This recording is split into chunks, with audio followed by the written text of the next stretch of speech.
Hello, Shagatonon here. Welcome back to Genshin Impact here on the 1st of January 2023. Local time 1811. We had a bit of a cursed start here. First, I realized it was not picking up my VLC music. I fixed that, and then it wasn't picking up the game. Don't know why it was being so stubborn today, but we seem to be good now. Got game audio and video. I had to just manually say, hey, pick up Genshin. Just get Genshin. Rather than the hotkeys and stuff that I use. So I'll have to check. It's weird. I updated OBS last week. And it's been working for everything, and this just gave me issues. This is the first thing to really give me new issues. One thing I did was I stopped here last time to see if this pot was still broken. It's not. So just a little note there. We did the 3.3 quest last time. Test of Courage expires in about 4 hours. No, 8 hours. 9. So we got plenty of time. We can check that out. We also started the Vulpes quest, or whatever it was called. Which one is it?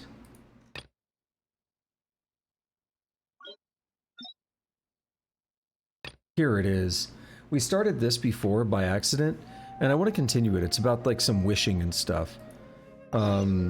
It's probably tied, yeah, it's tied to Yaimiko. We can see it there. Vulpes is fox. It's referring to foxes. So that's going to be a tie to Yaimiko there by default, I would imagine. And still getting a little bit of lag when I move the mouse around on OBS. Not on my screen, but on OBS. It's not as bad as it was before. So hopefully that's better. Still not perfect. You can see it hang every once in a while when I'm circling.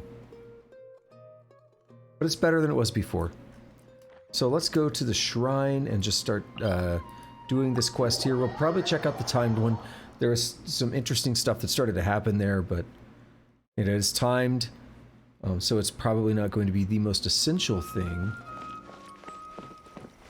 And I want to catch up on this more long-term, like more formal quest, I guess. Since we already started it, and I don't want to forget what we've seen of the story. So the basis is we saw people arguing about like wishing and this procedure they had to go through. And we saw some other people talking about it, and it's like, oh yeah, it's from a book. And it's tied back to Yaimiko now. Wow, I was that close to starting. Miko! Great, you're here!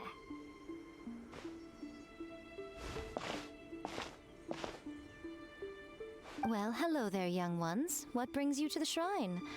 It just so happens that I have a wonderful novel here. I highly recommend it. We'd like your expert input on something. Oh? Well, what did you want to ask? Well, we were just... actually, you look kind of busy. Is this a bad time? No, not at all. It's nothing major. Lady Guji, what do you mean, nothing major? I'm begging you, you've got to help me save my brother. What's happened? It really is nothing major. I stand by that. Oh, but since you're so curious, let's have him relate the story one more time, just for you. You two seem to have a good relationship with Guji-ai. Please, put in a good word for me. You have to convince her to help my brother. He likes that animation. A lot of people in this game do it, though. Here's what happened. My name is Kato Yohei, and my brother is Kato Shingo. All he's ever wanted is to become a swordmaster, so he once asked Sensei Domon of the Meikyo Shisui art to take him on as a disciple. Domon turned him away, took one look at him and said he didn't have what it takes to train in the art of the sword. But my brother wasn't about to resign himself to defeat. He trained every day as hard as he could, and finally proved himself by defeating one of Domon's best disciples in a duel recently. But since his victory, he's been acting extremely strange. It's like he's become a completely different person. The doctors can't find anything wrong with him, so I'm betting it must be the work of an evil spirit. That's why I'm here, begging for Guji-ai's help. You know, there really aren't as many evil spirits lurking around as you seem to think. Your brother achieved the goal he'd been striving toward for as long as he can remember, and now it's gone. It's only natural that he feels a little empty and lost while he's trying to find a new direction. If it were me, I'd just leave him be for a couple of days. He'll recover on his own soon enough. No, Lady Guji. If you saw him for yourself, you'd know. I guarantee you, he's not acting like someone who feels empty and lost. Oh, all right, all right. Then tell me, when did your brother spar with Domon's disciple? About 5 days ago. 5 days ago, you say? Yes, Lady Guji. That's a long time for him to be acting up like this. I'm really worried about him. Our greatest wish is to one day found our own school, just like Domon. We can't jeopardize that dream now. Wait a minute, now I'm a little confused. Are you here to save your brother, or are you here to make your dreams of founding a martial arts school come true? Yes. Well, they're kinda two sides of the same coin, aren't they? See? Yes. Whatever. Let me ask you this. Have you heard of any interesting new rumors lately? If so, I'd love to hear about them. What? Rumors? I haven't heard anything. Come on. That was so convincing. Oh dear. Well, that's too bad. Lady Guji, please stop changing the subject. This is someone's life we're talking about here. Please, you've gotta help me. Miko, he seems really desperate. His thing with his brother sounds really bad. Come on, you should help him. He looks very anxious. Okay, fine. Then it's decided. Yay, Miko! So you're gonna help him? No, we are. Kato, whatever your name was, these two guests are trusted acquaintances of mine, and in fact, they are experts in resolving all manner of strange and supernatural phenomena. Exorcisms and that sort of thing are all in a day's work for them. Yeah! Wait a sec! Really? Is that hesitation that I detect in your voice? So let me get this straight. You come begging to me for help, I actually recommend someone for the job, then suddenly you start doubting me? Not at all, never. Whatever Lady Guji says, I trust wholeheartedly. Thank you two for your willingness to help. Please follow me. Oh, he started booking it. Now hold on a hot second, Miko. We may be a lot of things, but we ain't exorcists. Yeah, this is way beyond our level. Don't worry. If he wants an exorcism, just grab a handful of salt and mutter some mumbo-jumbo while you're sprinkling it around. It's a common trope in light novels, right? You just have to have a bit of bravado. As soon as the protagonist gains self-confidence, everything else just magically falls into place. Yeah, this is not a light novel, though. Pretty sure there's more to an exorcism than bravado. Well, you were the ones who seemed concerned about his situation. Don't you think it would be a little unfair to make me do all the work? Besides, we both know you wouldn't be here at the Grand Narukami Shrine unless you had a request for me too. This is an opportunity to demonstrate that you come in good faith. How's it going, Rose? This feels all wrong. But you technically have a point, so... All right, let's go. Don't worry now, I'll be coming along too. Okay, let's follow Yohei and go visit his brother. I'm not too bad. What's going on here? Granted, you can never be quite sure what's going on in Miko's mind, but she seems even more disinterested than usual in Yohei's situation. Well, a life's at stake here, so it looks like we'll have to deal with that first before we'll get the chance to ask her about the incantation stuff. Trying to catch up on some of these quests that I missed out on a while back now. I had taken a pretty big break from the game after Inazuma and before Sumeru. And since Sumeru, I haven't really caught up on a lot of the old quests and stuff that I missed out on. So we're trying to see how that goes today. Knock out one here. Appreciate it. Yeah, it's very time-consuming. I enjoy the quests in this game, but it's like a very daunting task when it's like, yo, we got a lot of quests to do now. I don't really keep up with the stuff weekly anymore. So it's really like one session per week for me. So it's a very daunting task to try to catch up with all that. Or what I mean, not weekly, daily. I don't keep up with the daily stuff anymore. That's part of the reason I had to take a break. I love the game too much that I was doing everything. Yeah, 2 hours. There's a couple. There was a Zhongli one. The Ajdaha one I remember taking like 4 hours. That was a beefy one. How strange. My brother's been meditating here pretty much constantly over the past few days, but now he's gone. Meditating? Yeah, it's something that he suddenly started doing after defeating Domon's disciple. He just sits there alone, talking to himself. It's pretty disturbing, actually. But that's not important right now. Where the heck could he have gone in his current state? This does pose a bit of a problem.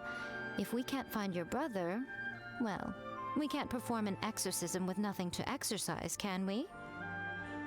Kato, whatever your name was, given the circumstances, why don't you start by going to find your brother and also picking up a handful of salt on your way? We'll need to use it during the exorcism. Okay. Okay, got it. I'm on it. We mentioned the Sumeru Archon quest. The 3.2 quest was like the beefiest quest I think I've seen in the game. I honestly feel like they should have split it into two. They could have released both in 3.2, but just giving the player a nice point to say like, okay, you can take a rest if you need to and come back. I think sometimes that would be nice to have that like confirmation from the game, right?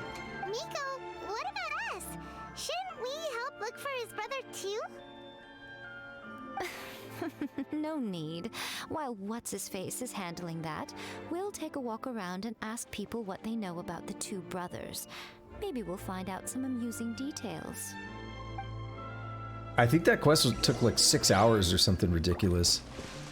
And me as a player, and especially streaming it, I tend to go for, 4 hours, sometimes a little over, sometimes less, but I'm sitting there like, well, it's been going for 4 hours. How much longer is it going to be, right? And it's like, oh, here's a new thing. I never know when it's a good time to take a break or when it's going to be like, oh, there's only 15 minutes left.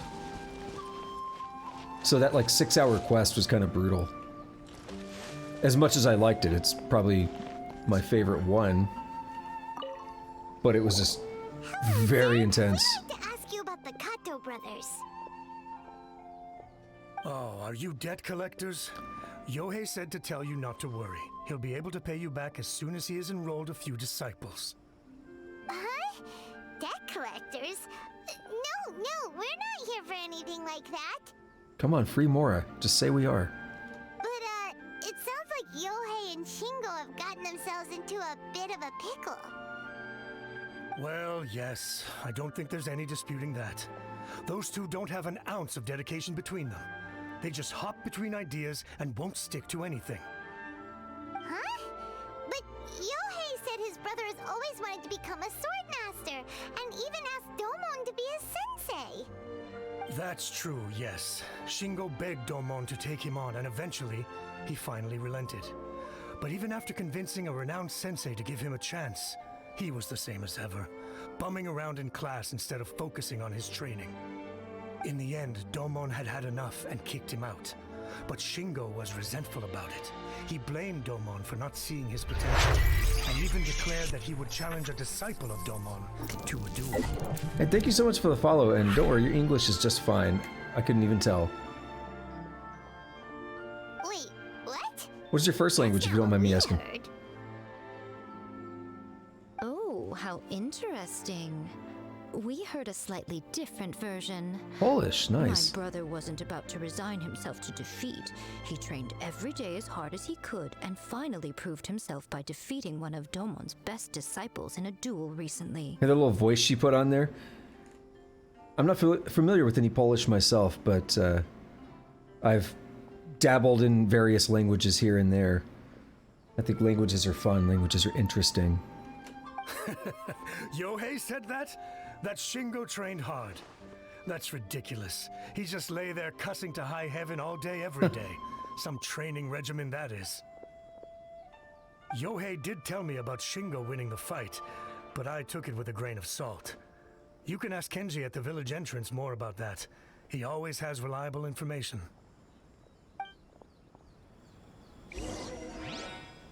And John, on your comment there about the if there's too much content, it can discourage players to do it.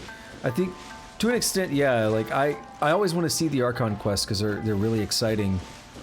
But it's one of those things I know I can't start an Archon quest up like 3 hours into a session because I know it's going to be a long quest. I've got to basically save it for a specific stream. It's like we're going to be doing this quest today.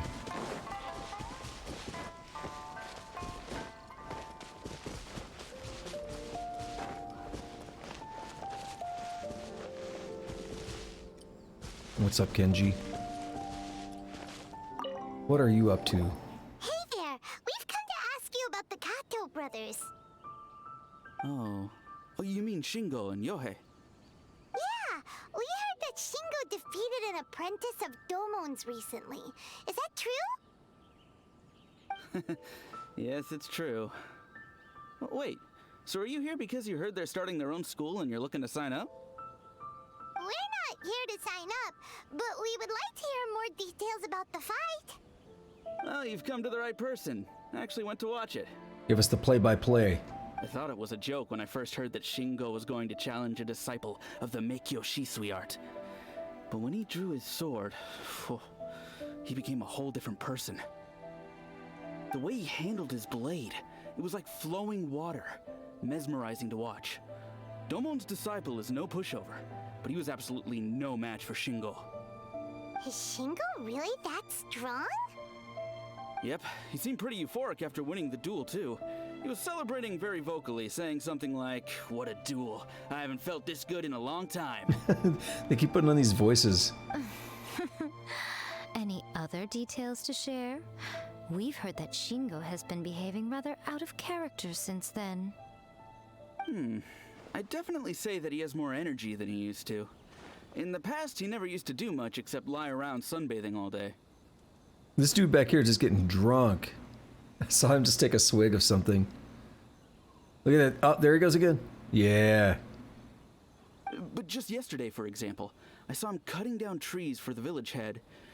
In the space of one afternoon, he did what most people couldn't finish in 3 days. Not only that, but he managed to fell a lavender melon tree with just one kick. That's impressive. Quite impressive. That's what I said. Things got weird after that, though. The village head brought out some tofu for him, and he just flipped out. He shouted, "What is that stuff? Keep that away from me!" and then ran off. Okay. Lady Guji, esteemed exorcists. Finally, I found you. So he's a meat eater.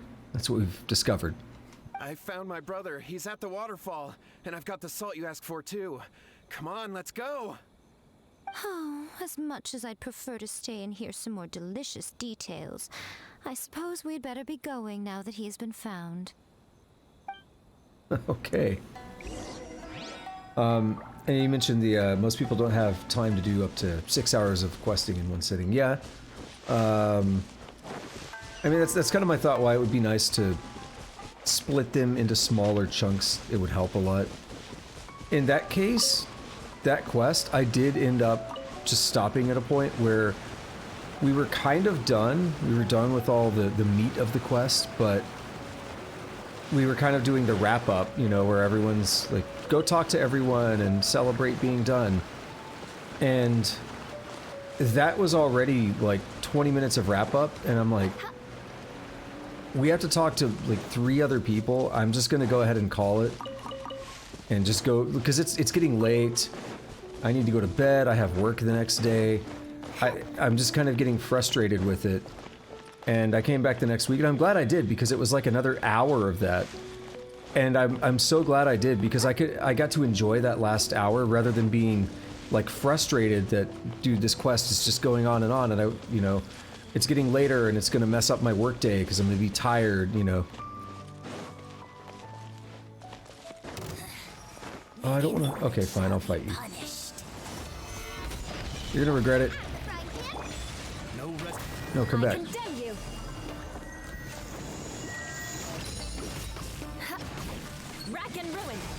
That dude was chilling. And yeah, the language thing, definitely. I don't know why it is. I've always just thought it was really interesting to just look into different languages. I think it's a cool insight to different cultures.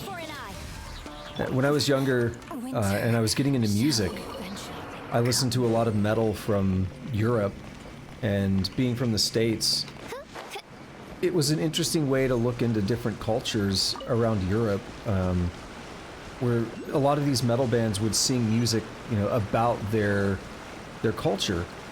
And especially you had a lot of that from Scandinavia, where you have like the pagan metal bands and stuff. So this is the thing, I think I set this up last time. We have an Electroculus in here. I don't see it. But yeah, it was a really cool way to kind of just learn a little bit more about the cultures and everything.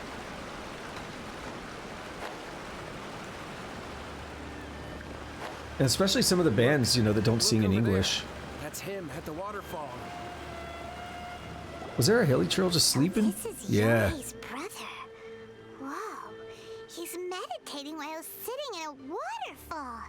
That's pretty wild. Hey, listen! He's talking to himself.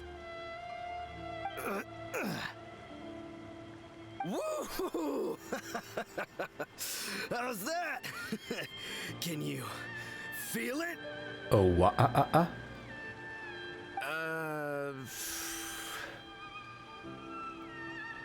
Can you feel the feeling of manliness? What is this guy? Found your own school. Ha! So shallow.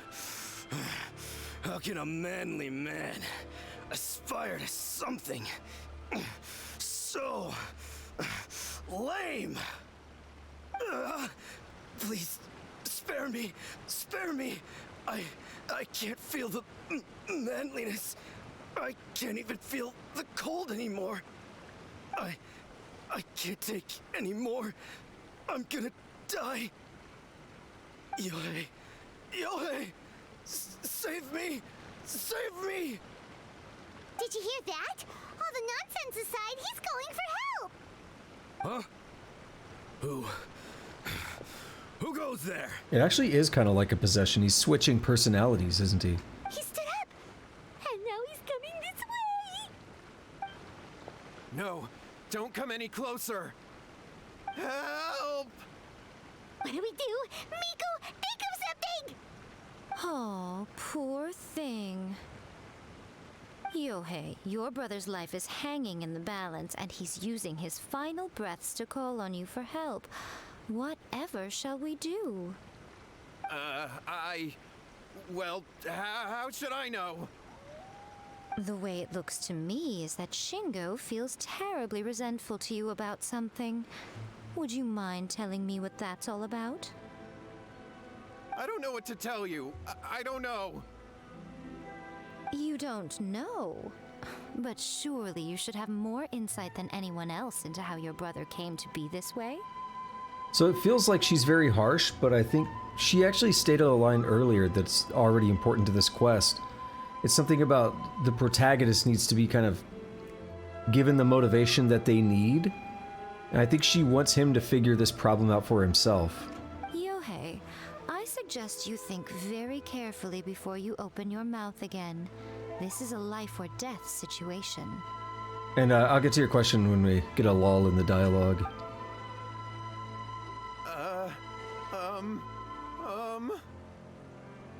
just to keep it flowing a look, bit. Your brother is your closest relative. You must have noticed straight away when he started acting out of character. And yet, 5 whole days pass before it occurs to you to come and seek help from me.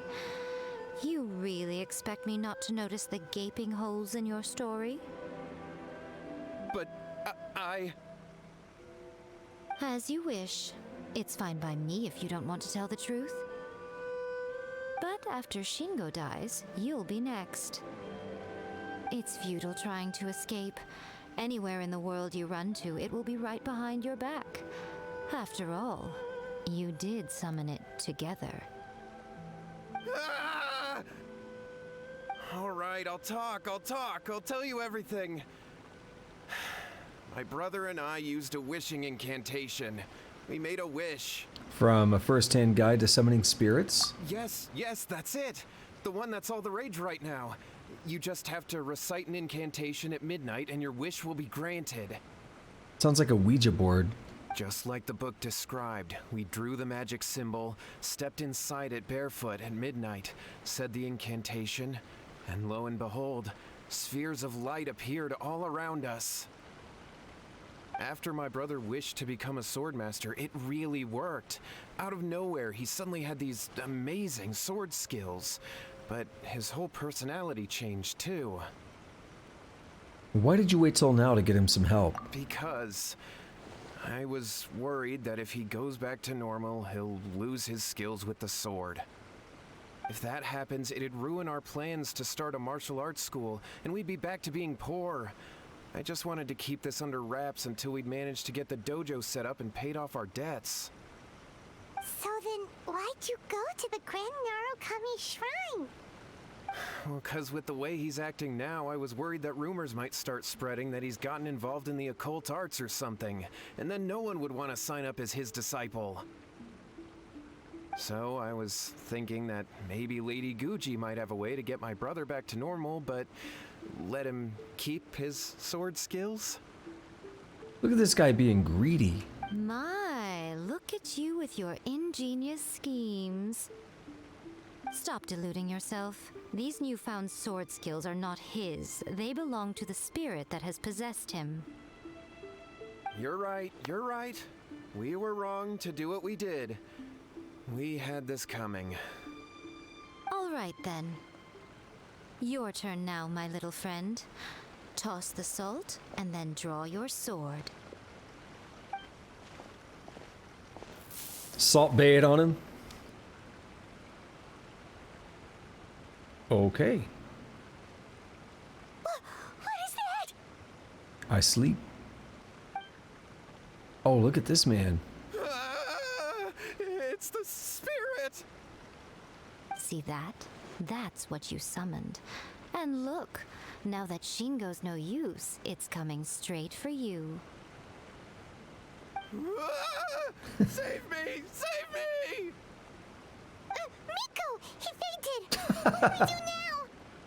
Wait, did he faint too? We do nothing.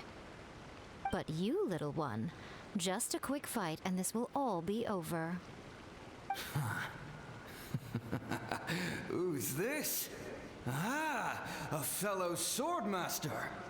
Come on, fight me! He's coming! Be careful! I'll be sure to look for the quests that might drain that water. I do have like a list of different things where I know I might be able to alter terrain. So I'll definitely look into that. Appreciate the heads up on that. As for my favorite character, kind of depends on the purpose. I mean, I'd say probably Fischl, but I mean, there are a lot of great characters. I mean, I really like Zhongli, not just as a utility with the shields, but as a character, I really like Zhongli. There's someone else I'm thinking about. Let me see. Your Chi-Chi comment. I got way too many.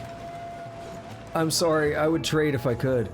I kept trying to get do different polls, and I kept getting Chi-Chi when I was like, no, I need someone else. Trying to remember. Who am I thinking about? Someone recent, I thought. Osmanthus wine Oh, we got tastes the the same we got as the I voice. remember. But where are those who share the memory? I do really like riding Shogun a lot. Or A, however you wanna call her. I would almost go just in general. Probably just between Fischl and Zhongli the most, though. Solidify! Rack and ruin. Oh, that's who I was thinking of. We don't have her yet, but I'm excited for Dia. That's why I was like, someone recent, but yeah, we don't have her yet.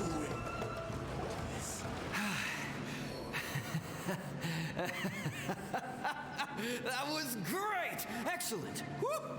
What a rush! I haven't felt this great in a long, long time. He gone. He disappeared. But he looked pretty content at the end there. Huh. Well, Paimon sure is confused. Do you know what that was all about?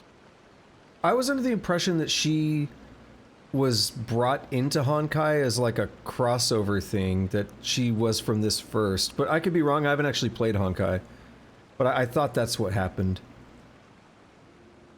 I have a rough idea. We can talk about it later. They're about to wake up.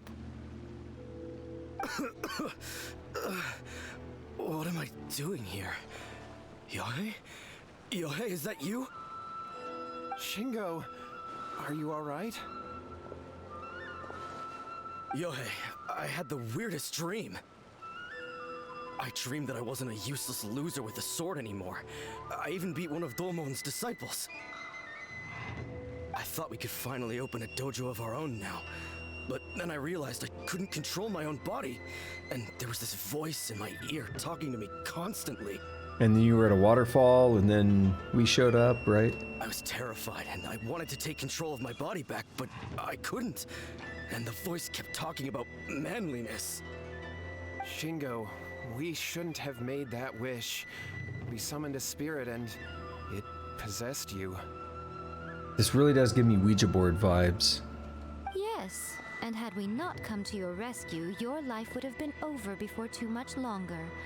Then the spirit would have haunted your brother until he died of fatigue too. Thank you, Lady Guji, and thank you for your assistance, exorcism experts.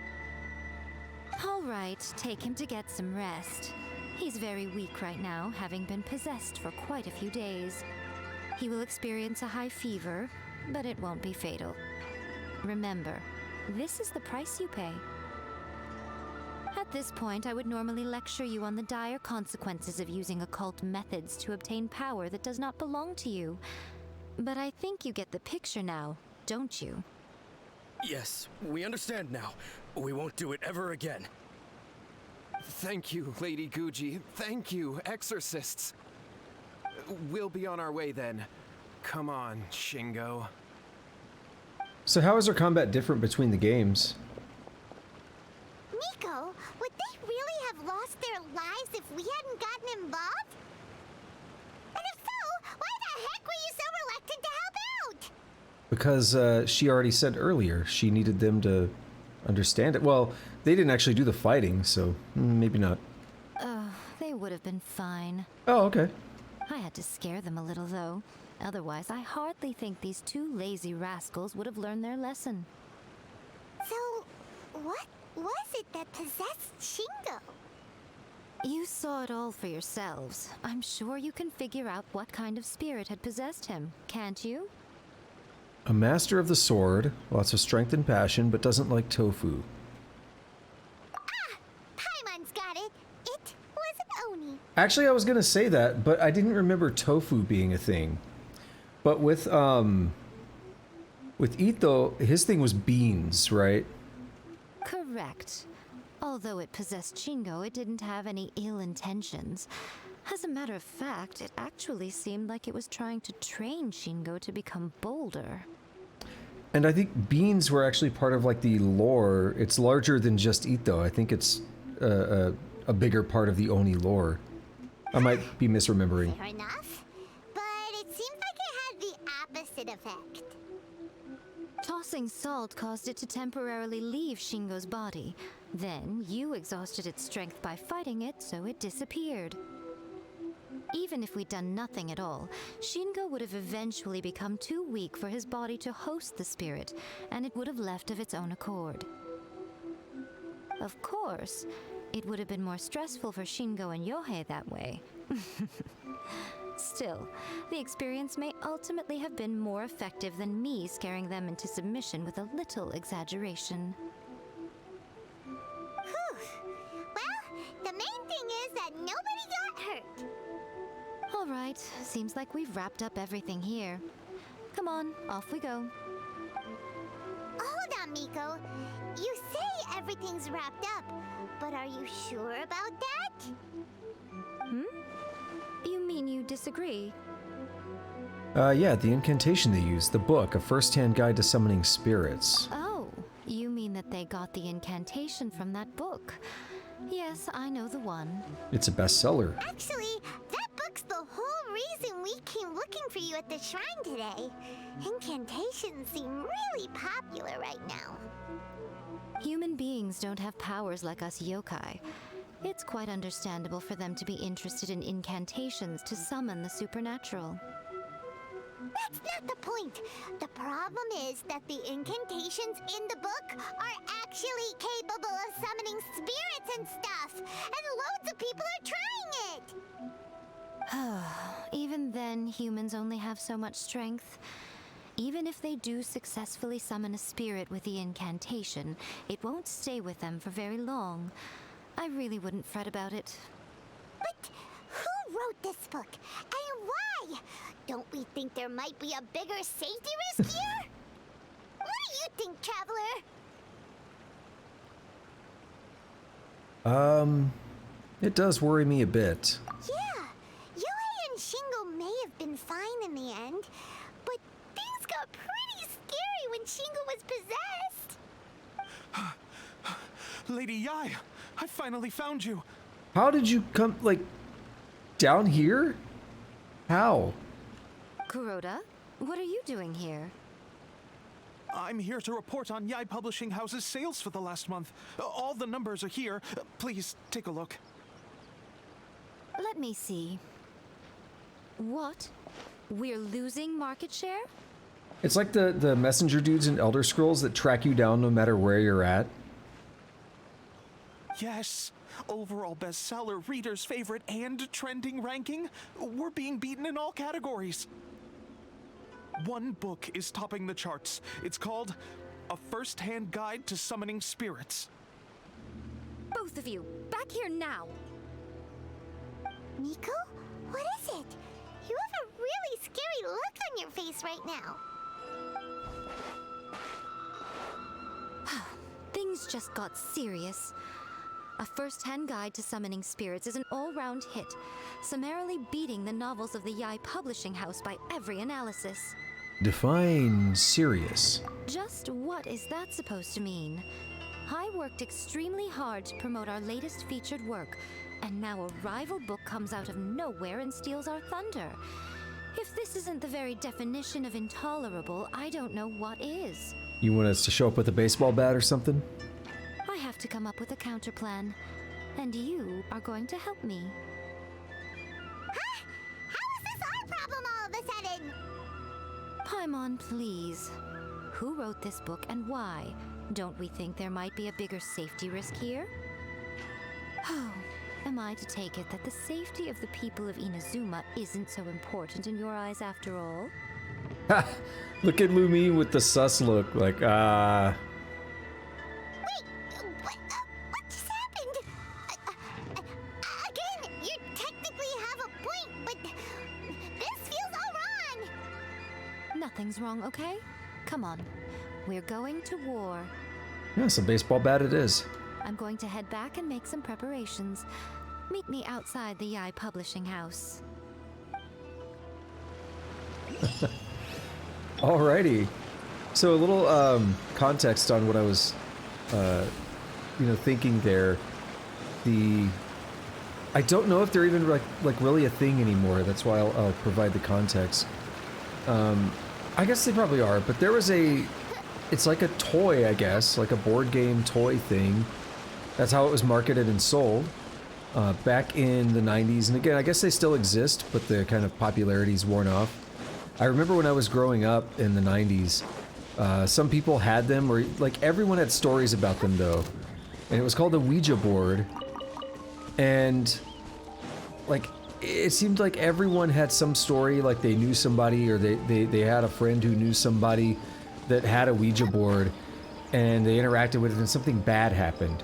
So all you did with the Ouija board is it was like a board with like the full alphabet and like some numbers on it and stuff. And you have this little like, I'm gonna call it like a plectrum, I don't know what you'd really call it, but it's this little like pointer thing that it has like a little glass opening in the middle of it, and then you'd place that over a letter, and it would like, you could move it from one letter to another and spell out words or whatever, right? So what you were supposed to do is take like, oh yeah, I wanted to check this out. I recognize the area. I might be able to get a chest here. You were supposed to have like multiple people, all put their hands on that thing, and then you ask it a question, and it's supposed to be like the spirits are guiding the thing, and it'll spell out a word. And, you know, so it'll start moving, and it'll be like, what's your name? And then it'll spell out a word, right? And it'll be like, John or something, right? And the thing is, like, there are explanations of what's happening, and it's like, oh, okay, we're not going that way. There are explanations of what's happening and how, like, the small movements, this may not be where the chest is at, that I was thinking about. There's like small movements that your hand makes that are kind of imperceptible, and you can have like this group persuasion going on where everybody is acting as a group, but no one person is like really being obvious about it, but one person is kind of in the lead. So when they start to kind of imperceptibly move in one direction, other people can also move. And then you kind of come to this like group think a little bit where they all spell out a word and they're like, oh, and they're all like impressed by it. So there's some actual explanations as to how that works and why it's like, but I wasn't doing it, neither was I. But it turns out you all were and you just didn't know. But the point is, everyone had stories about how you would get a Ouija board and you'd play it and then your house burned down. Or when I was a kid, I remember one of the stories, one of my friends was like, oh yeah, so-and-so, like their mom had one or something and they worked at that Blockbuster over there and that says a lot about my age, right? Blockbuster. And they're like, they worked at that Blockbuster over there and it caught fire and everything when they were using the Ouija board. And like, that was always the story. And then there are a lot of people who believe that it really does have like spirits and stuff in it. So it's making me think of this book, or rather this book thing in the game is making me think of it, where it's just a book in the game, like someone published this, and then now we're getting all these stories about like, oh no, it's summoning demons and like spirits and all kinds of crazy stuff, right? I'm getting similar vibes. It's not quite the same.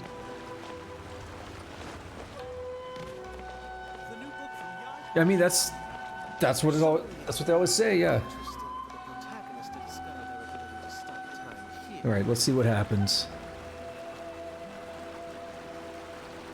All right, Nico, we're here. So what's your plan of action to deal with this rival book?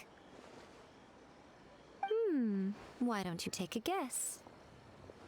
I'll give you a hint. It's to do with the Yai Publishing House. Oh, Paimon knows!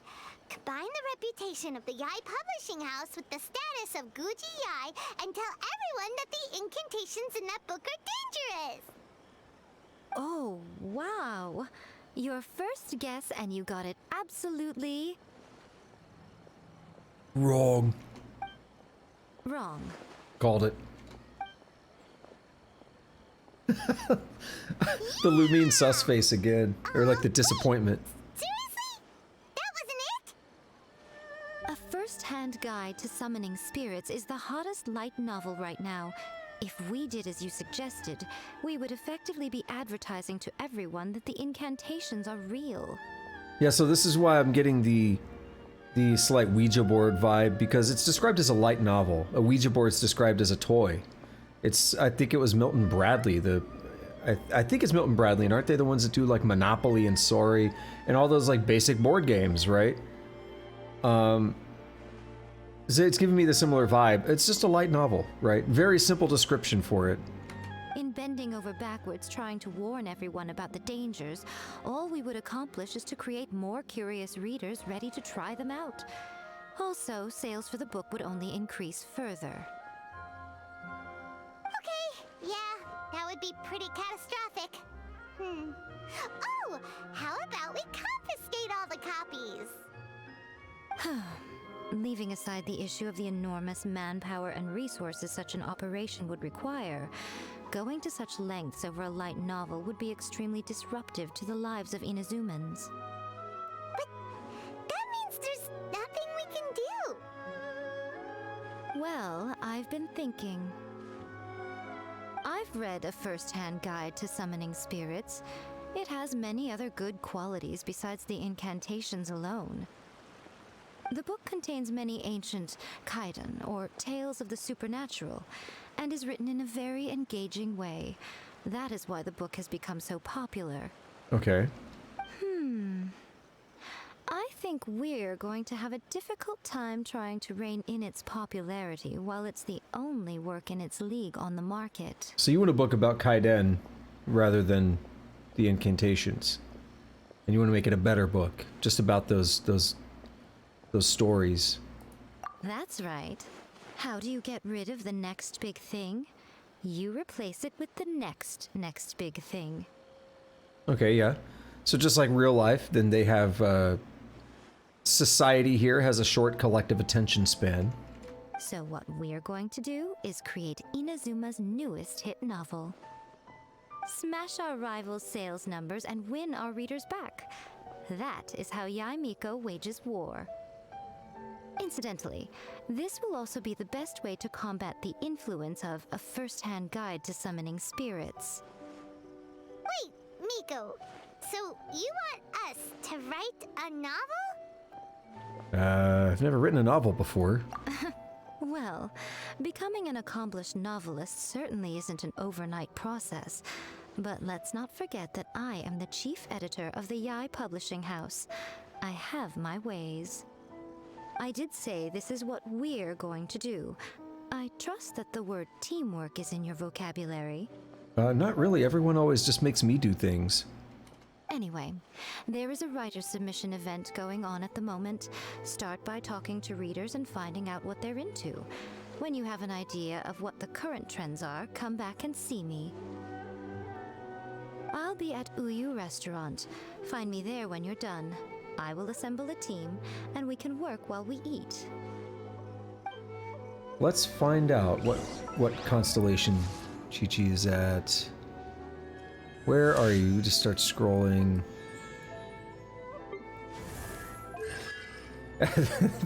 there's your answer.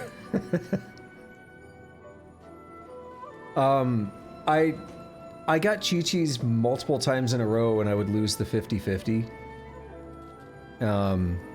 It was pretty brutal. Yeah. I have a lot of characters. Zhongli and Eula here are both, I'm sorry I took them all. Because I haven't really used Chi-Chi much. Zhongli and Eula here are both Constellation 6. So that says a lot about the, characters that I have.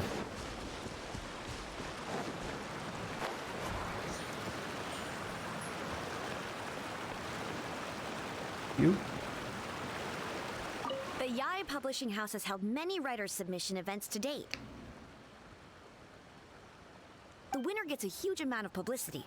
It's been the ticket to fame for a lot of authors. If you've got a good idea for a story, you definitely don't want to miss out. Like, I'm waiting on... Actually, I keep forgetting to check. Is it Shogun right now? Yeah. So right now it's Raiden Shogun and Kamisato Ayato. And I actually don't have him. I I had taken my break from the game before when he was actually released the first time. So I missed him and I missed Yelan. So I actually should grab him real quick. And I'm gonna make sure, right, we're not getting a 5-star.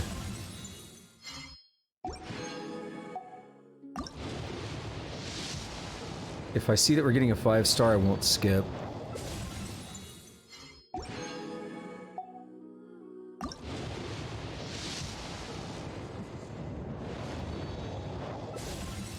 Wow, they're really throwing her at me.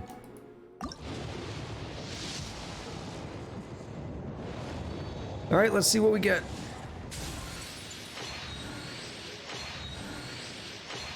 Nope.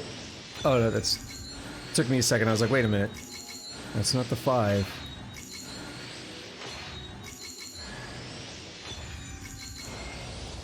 Alright, that's a Tainari, that is not him. Alrighty. Well, we'll keep clicking. Okay. I had one a couple banners ago where I lost the 50-50, and then in that same 10 poll, I got the banner one as well. So I was like, oh, we didn't get the banner character. I'm so mad. Skip the rest. And then it's like, oh, but I also got the banner character. Alright, well, we still got 68. Let's keep going.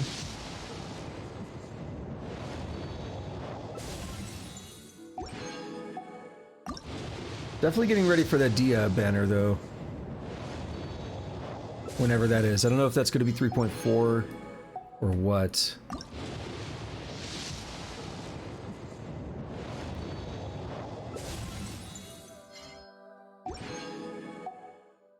I have no idea what you're talking about. Here we go. We know this is it.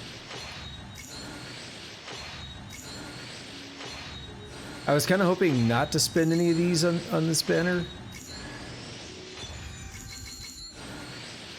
But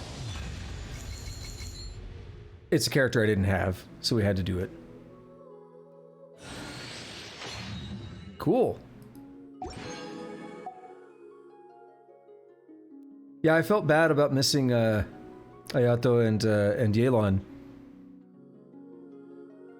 But I was like, yeah, I'm on a break. On a break from the game. It's okay.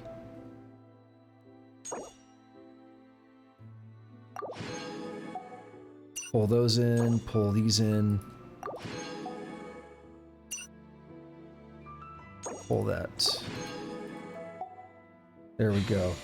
Hey, we gotta have the collection, you know what I'm talking about. Except... So that's the second Tainari, I think. I got the first one. Who am I talking to? Just everybody? The key to a successful light novel is having good illustrations. Okay. When to use illustrations, what they should contain, and which artists you should commission for them. These are all key things to bear in mind. Good illustrations can make up for bad writing.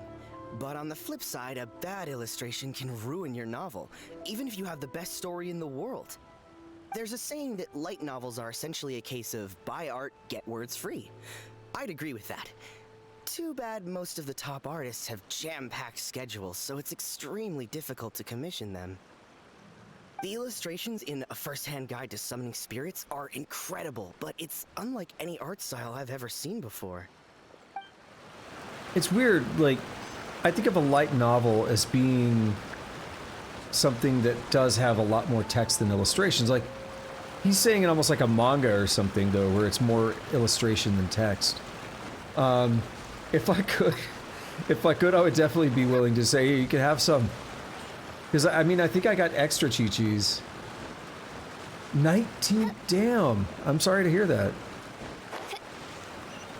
The worst, like, limited banner character for me was, oh, why is his name dropping me? I remembered it just a few moments ago, and now I'm just forgetting the name. I know I can go to the thing, I'm trying to remember. Starts with a D. He's from Mondstadt. D-Luke. Yeah, he was the last one I needed. I had all the Chi-Chis and everything before I ever got a single D-Luke. And I don't know why it took so long. It was just terrible. I was like, I want a D-Luke. He's actually fun to use. At least I thought so. I've been reading light novels for a long time now. I'm mainly into big, ambitious fantasy works with an original core concept and good storytelling. I wonder what a fantasy work is like in this world. These days, though, everyone seems to be imitating each other. Most of the time, I can guess what the story is about just from the title. The only recent book worth mentioning is A First-Hand Guide to Summoning Spirits. Not only is it a good story, but the descriptions are really true to life. So much so that I'm almost wondering if maybe the author really has met all those yokai before. Tetsuo. I'll be honest, I read light novels for the cheap thrills. In most traditional stories, the protagonist usually has this long and drawn-out character arc, usually involving a process of separation, loss, and ultimately growth and renewed strength. It reads well and everything, it's just a little slow-paced for me. By contrast, there's this popular light novel at the moment called A First-Hand Guide to Summoning Spirits, where the protagonist is super strong right from the get-go. That's what I mean by cheap thrills. Action-packed right from page 1. The protagonist is a kitsune who has not only mastered the secret art of incantations, but also tea ceremony, painting, and calligraphy. I'm gonna be honest. Tea ceremony, painting, and calligraphy does not sound like thrills to me. I'm not saying there's anything wrong with doing any of that. It doesn't sound like thrilling work, like a thrilling story. Incantations, on the other hand, could be thrilling. Novels than Paimon realized. Let's go tell our findings to Yaimiko. I just, you know, something about a tea ceremony sounds relaxing and soothing to me, not so much thrilling. This guy has interesting definitions of the word thrill. I like to jump over the breadcrumb trails. Uh-oh, that's gonna be dangerous. It's probably about time for a Yelan rerun, so that makes sense. Because it's been what, like 8 months or so? Or was she like May? April, Let May? me introduce the team. You've already met Junkichi and Shigeru. Shigeru is an experienced editor, and Junkichi is the author he's partnered with. Junkichi's working through a creative lull at the moment, but all his past works have been very popular with young people. He's developed a distinct and enduringly popular style. Satomi is Yai Publishing House's ace in the hole. Her specialty is that she can write all kinds of completely different stories and all under different pen names. As for what those names are, well, that's a trade secret. Ghostwriting, okay. They will be teaming up with us to collectively create the novel that knocks A First-Hand Guide to Summoning Spirits off its perch. So, feeling better about my plan now? It definitely makes sense. Now then, tell me what you found out about readers' preferences. You tell Yaimiko the reader's thoughts. All very true. An original core concept, a fast pace, quality illustrations, and lots of action. This is the formula that will guarantee good sales numbers. More importantly than that, even though it's a work of fiction, we have to deliver a sense of realism. Paimon followed pretty much all of that, but there's still one question. What are we actually gonna write about? For example, we know we need an original core concept, but how do we come up with one? No, it's easy. ChatGPT. Oh, wait. Before you can answer that question, you have to understand your target audience. Take A First-Hand Guide to Summoning Spirits, for example. When I read it, all I find is common knowledge to the kitsune. But to the general public, it's bursting with new and interesting ideas. It all comes down to the size of the information gap between author and reader. As a traveler, there must be a great many things you know that are complete unknowns to the people of Inazuma. What is commonplace to you may be fresh and original to them. Colonel Sanders' secret herbs and spices. Got it. Oh, right! So maybe we can take inspiration from our time in Mondstadt and Lille. But that would make it a completely different genre than a first-hand guide to summoning spirits. Is that gonna be a problem? Not at Nope. all. You don't have to worry so much about how to compete with that book. All you have to do is provide some interesting ideas based on your travel experiences. As long as the core content is interesting, my expert team here will be able to flesh out the details. As for your question, am I going to see 6 Yelon? Probably not. If anything, the next... It's going to depend on how she plays, but it will maybe be Dia. If she's like busted strong or something, then I probably will. Then. What are you thinking? This is... We have an isekai title here, reincarnated in another world. Encounters with airborne emergency rations. 2 a.m. Oh yeah. You think you're in... I think you might be in the same time zone as Tusk, who's here all the time. He's always like... He's always up until like 4 o'clock his time. I'm like, dude, your sleep schedule's like mine was when I was your age. I hope you have a good one. Thanks for the follow. Thanks for hanging out and stuff. And good luck on your next pulls. Hopefully you can get a Chi-Chi when you do your next pulls. But yeah, take it easy. Have a good night. So we have an isekai title here. Thank you for the follow again. I don't know if I said that, but thank you for the follow again. I appreciate it. Reincarnated in another world. Encounters with airborne emergency rations. We have the Work-Shy Bard.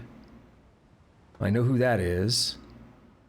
And the Dragon and the Grand Adventure. So that first one just sounds like me.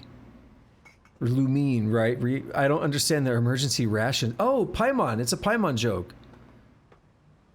Let's do it. Not for the Paimon joke, but just the isekai title and everything is amusing to me. No! No one would ever go for that! No matter how you tried to play it! Out of a maximum of 10 points, I'd give that a 9. Not bad, see? It's eye-catching. Is there really flying emergency food in other worlds? How does it taste? And how do you cook it?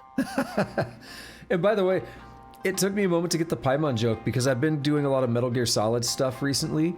So to me, rations was Metal Gear, right? I'm thinking of Metal Gear Solid and I'm like, literally thinking about like a flying box of rations from that game. It's a strong opening. An easy way to grab the reader's attention. Never underestimate the appeal of culinary-oriented subject matter. Food, after all, is a topic that everyone is interested in. Hey! Good job, little one. You're not only drawing on your own experiences, but it seems you're filtering them through the lens of the kinds of light novels you've read in the past. I think you really understand what we're trying to do here. Thoughts from the experts? Are we able to work with this general framework to make an interesting story? Yeah, we think it works. I tend to overcomplicate the core concept if I'm not careful, so this deals with that problem. That's good. Okay, we're done with Chapter 1. Let's move on to Chapter 2. Huh? Won't that do for now? Readers will devour your content a lot more quickly than you'd think.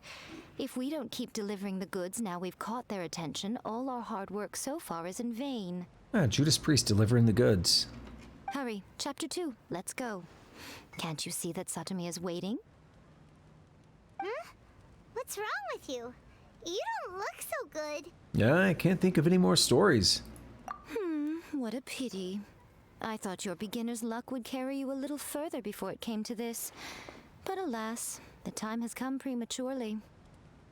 Before it came to what? What's happened? The bane of our existence, writer's block. It's your arch nemesis for life, appearing without warning and inflicting a pain worse than death upon the writer. They sell their souls just to get their muse back. As a musician, yes. Sounds awful! Not actually selling my soul, but just writer's block sucks as a musician as well. When this happens, the best thing you can do is have a bite to eat and take a proper break. Boss, get me a plate of fried tofu, and get some kushikatsu for these two. Just the basic kind will do.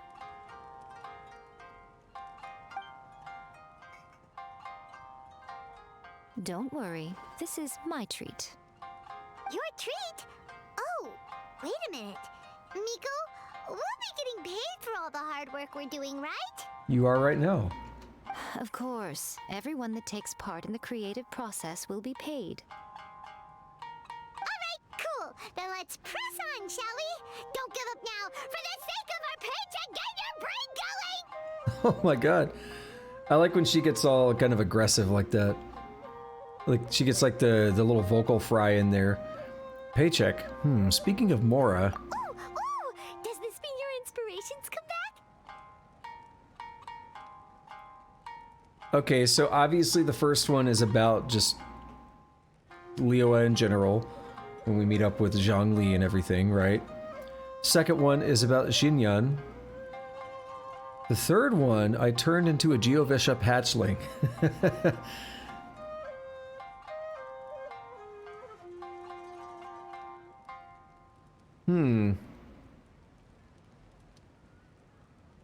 Damn. Xinyan doesn't get a lot of show. She showed up in the summer thing though, which was cool.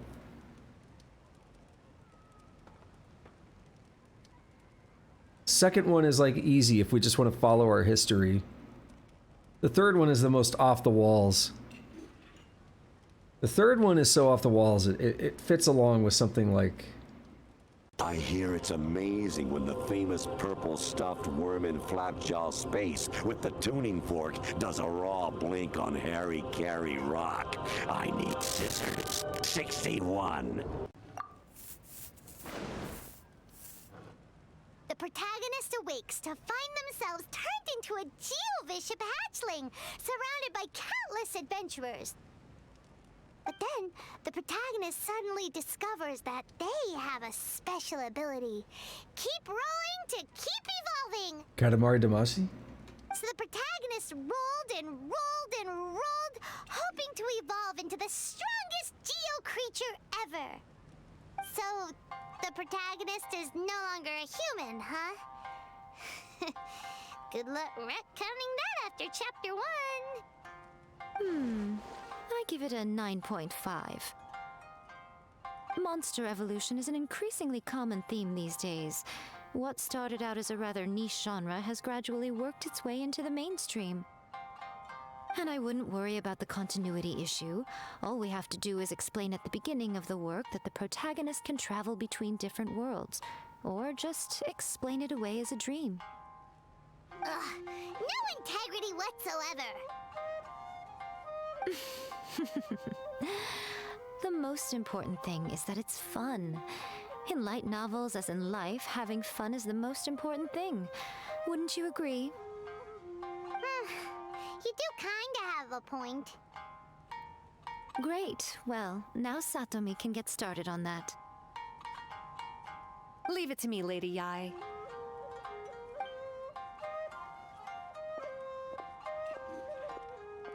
Let's write about Inazuma in the 3rd chapter, shall we? I can help with this one. We can use the Vision Hunt Decree or your experience in the Resistance. Any ideas? Stuff this. Come on, let's get rid of this Vision Hunt Decree.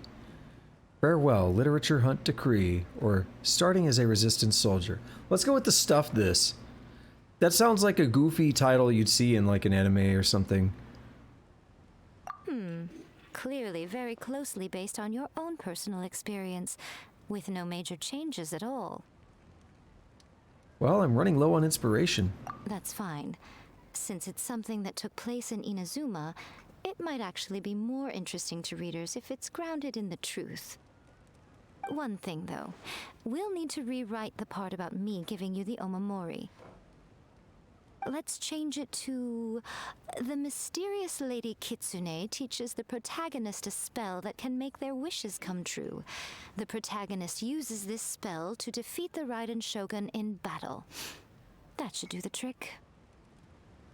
Whoa, so we're really going head to head with our rival on this one, huh? I suppose so. Once they're done writing the manuscript, I'll write the passage where the protagonist recites the incantation myself. Are we done then? Do you really think this will be able to beat a first-hand guide to summoning spirits? The content is fine. Now we just need to promote it. Like that mission in Grand Theft Auto Vice City? I almost said Metal Gear Solid Vice City. That'd be a very different game. I will contact an artist to make some illustrations. I'm positive they will be at least as good as those in A First-Hand Guide to Summoning Spirits. We'll also need an endorsement on a paper band around the book. I can get the wonderful Ms. Hina to write that. She runs a regular Q&A column in That's Life magazine.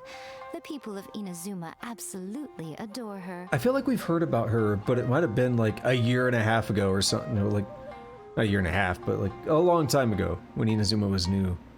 You're free to take a break while the creative team is doing their work, but please go by the Yai Publishing House at some point to commission Ms. Hina for that recommendation.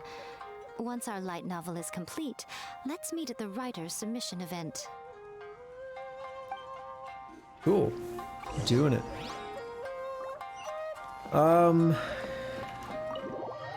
I might want to step into the other room for a moment. I'm debating. My head's hurting a little bit. I think I'm going to take some medicine.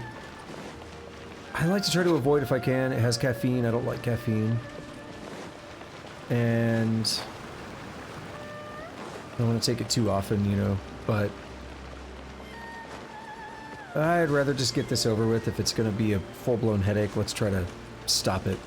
So give me just a moment. I'm going to go grab some medicine and stuff.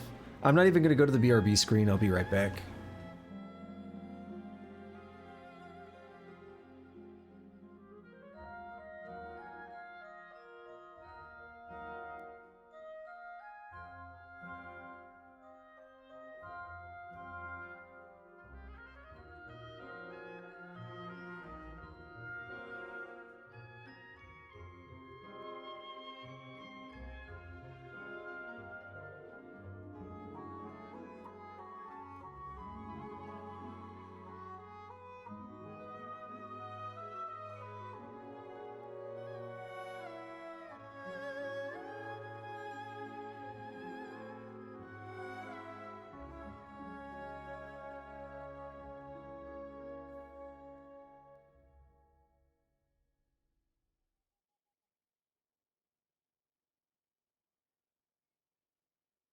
Alrighty, let me get this medicine.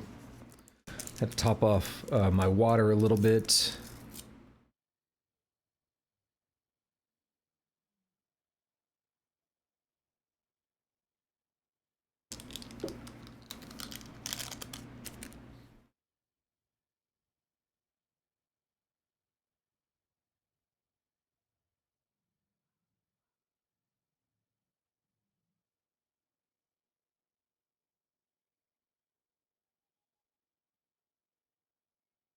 Alrighty. And headphones. And we're good to go. Apologies for that. But if my head's gonna hurt, like I said, I want to just stop it. I don't want to be sitting here 2 hours later like, I should have taken medicine. Look at this, hold on. Look at this cute little thing on the shelf. Miss Hina doesn't usually do endorsements, but since it's Lady Guji that's asking, we'll see what we can do. With Miss Hina getting so popular lately, a lot of people have come to us hoping to do a collaboration. But Miss Hina's not interested in any of it. She still prefers to focus all her efforts on replying to readers' letters, and turns down every promotional opportunity she can. Maybe that's why her fans like her so much. I'm getting off topic here. Anyway, if we can get that endorsement from Miss Hina, you'll definitely get an exposure boost at the beginning. May your light novel sell well and set a new record for the Yai Publishing House. We'll do our best. All right.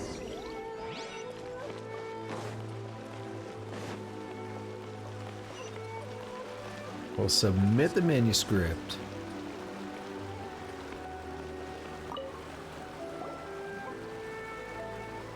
Yaimiko brings a completed light novel.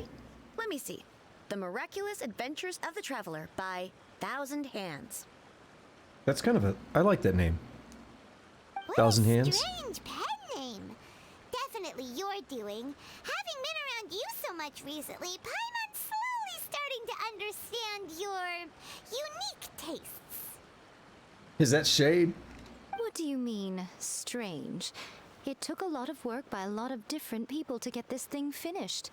Don't you think it's a very descriptive pen name? We'll get this printed as a matter of priority and conduct trial sales in pilot locations throughout Inazuma. I'll announce the sales numbers in 3 days. Uh-oh. Paimon's getting a little nervous now. Do you really think this is gonna work? We had a top-notch team. That's right. Be confident in your work. That's exactly how a light novelist should be. Okay, then I'll sign you up. Please come back in 3 days for the results. Thank you all for your submission. I wish you the very best of luck. So, here's one of those things that I think is interesting about this game. They actually make you wait 3 days. But is there anyone who actually says, I'm gonna go do other stuff for 3 days and come back? I mean, there's gotta be at least one person. And that seems like it would be a genuinely interesting way to play. But I'm sure most people are like, I'm playing this quest. I want to see the you know, conclusion of this quest. So I'm just going to wait.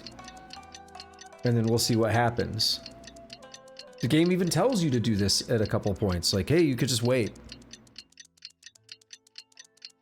But I think it is an interesting thing to be like, hey, come back later.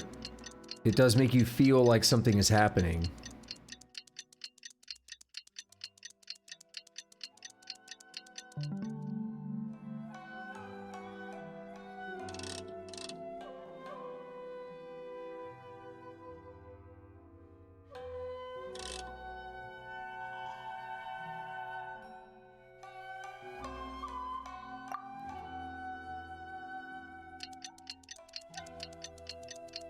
How to get it precise. We're off by 1 minute, but it's precise. Yo, I'm thinking a lot about my Dwarf Fortress progress too. I've been having a lot of fun on that fort lately. Talk about it in a minute. We have to kill some time. Good news, everyone. I just received word that your light novel is flying off the shelves. Multiple sales locations are asking when we'll be printing more copies. Woohoo! That's great! Yep. This level of success is an amazing accomplishment for a new work.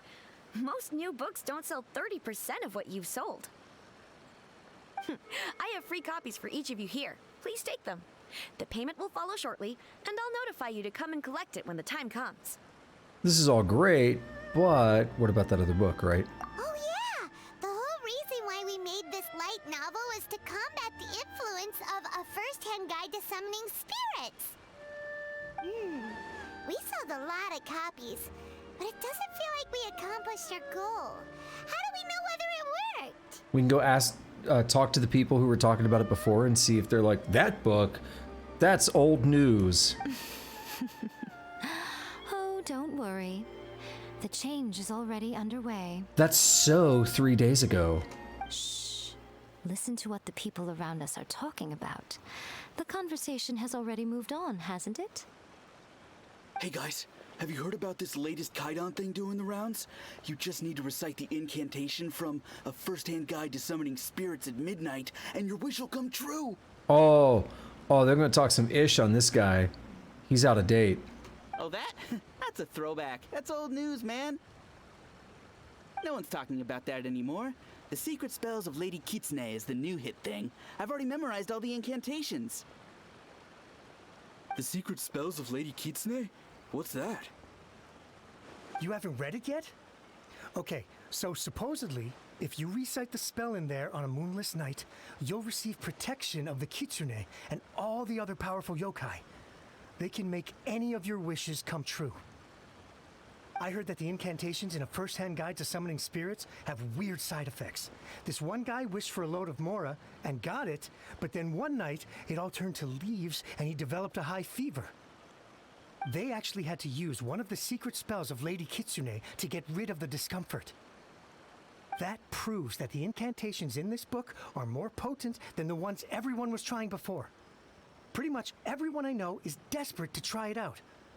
Just waiting for a moonless night. Really? Well, I better go and prepare too. Well, feeling less worried now?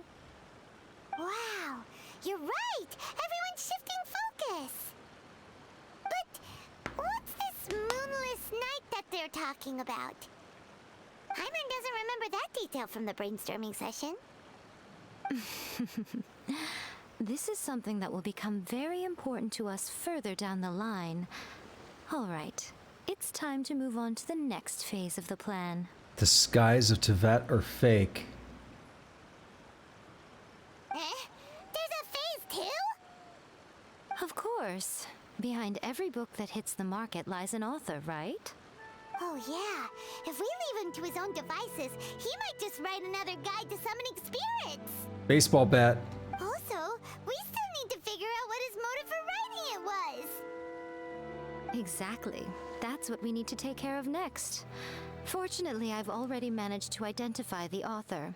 He's a failed light novelist named Tomoyuki. If he's a failed light novelist, why was he so successful?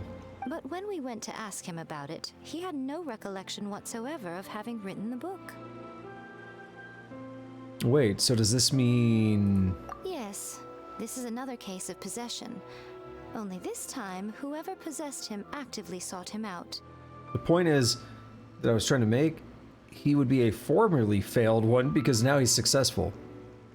After his novel submission failed, he was walking aimlessly in Araumi.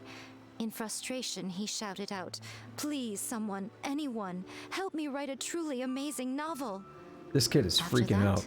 He lost consciousness. But the spirit that wrote the book has already left him now, right? So what are we supposed to do? Simple. It wrote a summoning incantation in the book, didn't it? So we can just use its own method to make it manifest itself. I was actually going to make that point earlier. I was going to say we're going to summon something ourselves, and then we took a completely different turn in the quest. That was back at the waterfall. And you, my little friend, are the perfect candidate for this role. This sounds very dubious. Oh, what are you talking about? The fun's just about to begin. Anything you say. I do be simping for Yaimiko. The Miraculous Adventures of the Traveler.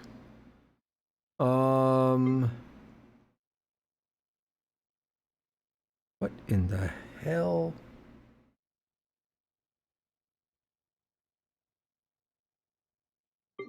It's got a weird notification. It's a YouTube notification of a Genshin Impact short.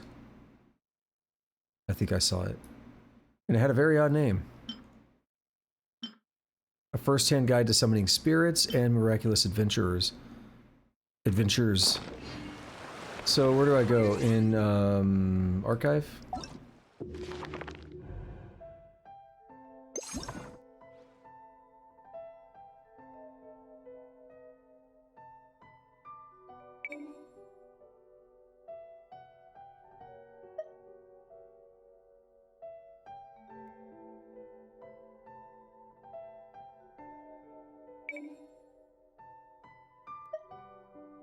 I'll read it, but it doesn't look like you're gonna let me.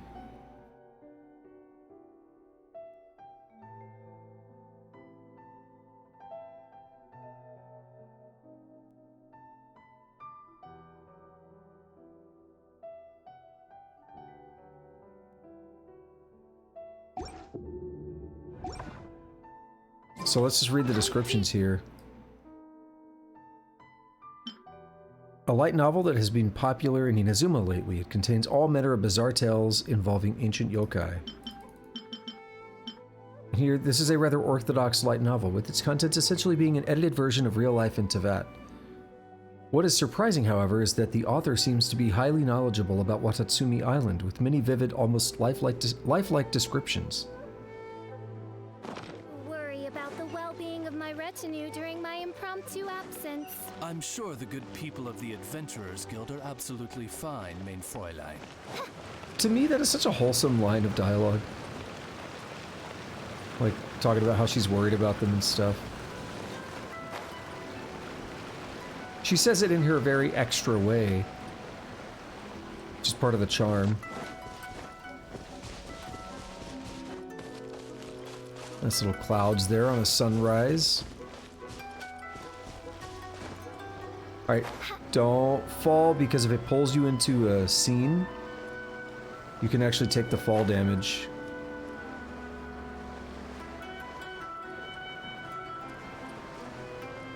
Okay, in this case we just have to talk.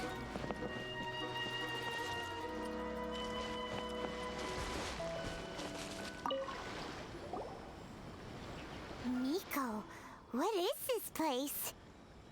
The ideal spot for a little meet and greet with a certain elusive author. This is the place where we are most likely to succeed in summoning the spirit. Right at daybreak. Really? But it feels so eerie here. That seems rather fitting, considering that we are dealing with the spirits of the deceased here. What are you so afraid of, honestly? We're finally about to meet the true author of a first-hand guide to summoning spirits. Aren't you excited? Paimon's heart is pounding, but Paimon's pretty sure it's not because of excitement. Come on, in we go. Hey, wait up! Ooh, Paimon's scared. Stay close by, okay? Don't leave Paimon all alone. Domain time!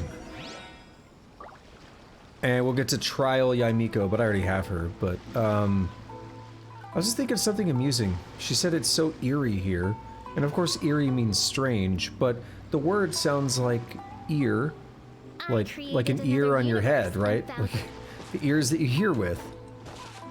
And so I just had an amusing thought. For some reason this all went through my head in like the matter of a second. And it's like you ask an AI to give you something that's eerie, but it misunderstands. Maybe it's a voice thing, and it's like, oh, you want something with a bunch of ears on it, and it just starts putting ears over everything.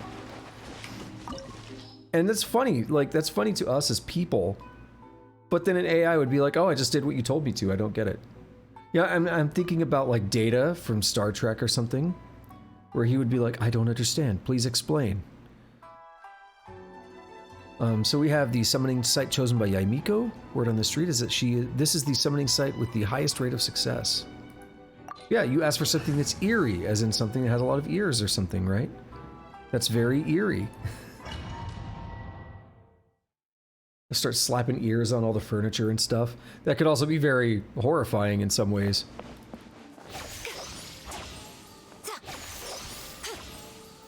I forgot that she was Catalyst and not Bo.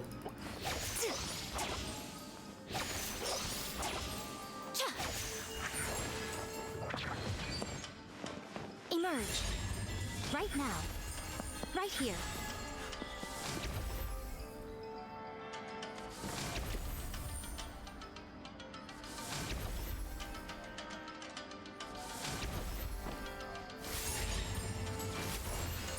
Was your idol? Let's see.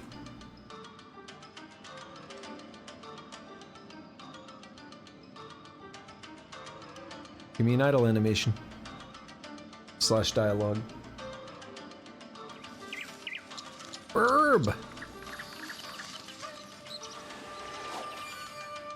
Oh, Disney princess ass. What a weird painting.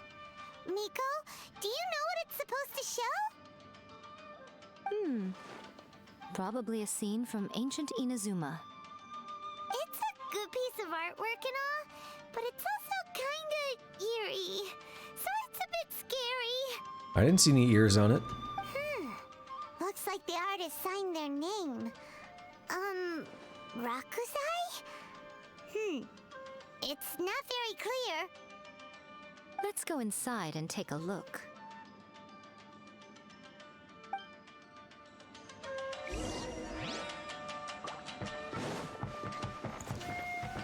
Let's get down to business. Emerge. Right now. Right here.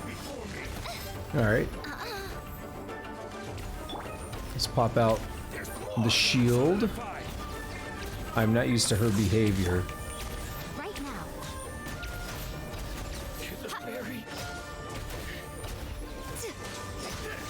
Right here.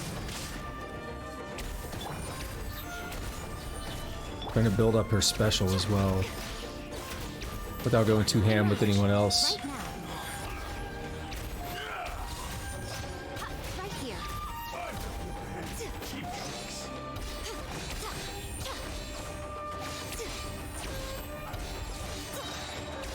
You keep doing that. I'll keep wailing. Emerge. I will keep wailing on you.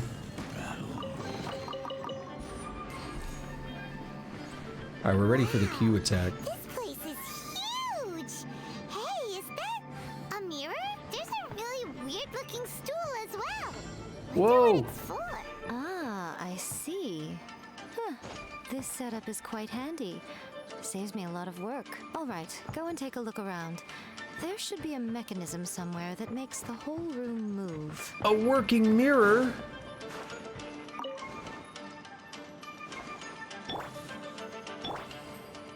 It's low res, but it's a working mirror.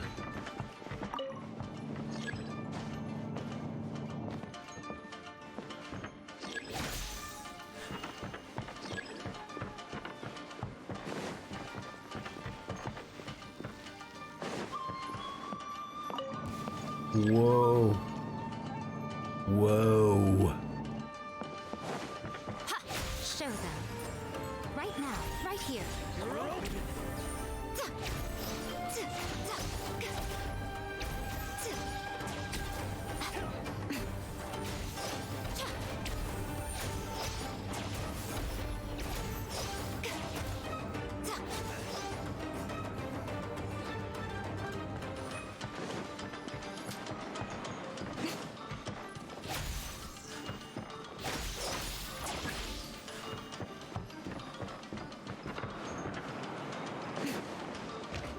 A sight to behold. Come on out. Well, that was nice. Right now, emerge.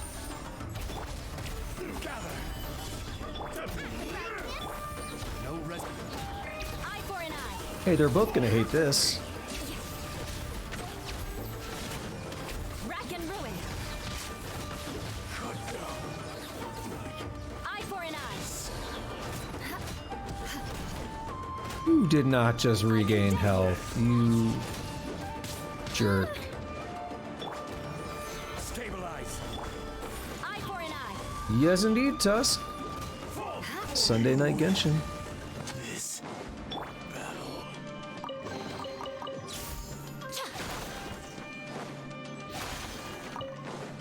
If it is indeed Sunday, it barely feels like it. What are you up to, man? You just wake up?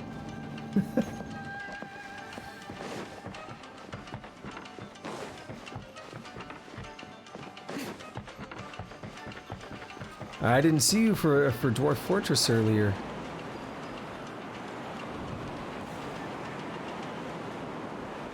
Let's get down to business. Right now, emerge. We're not getting down to business. I'm gonna whoop y'all. Solidify.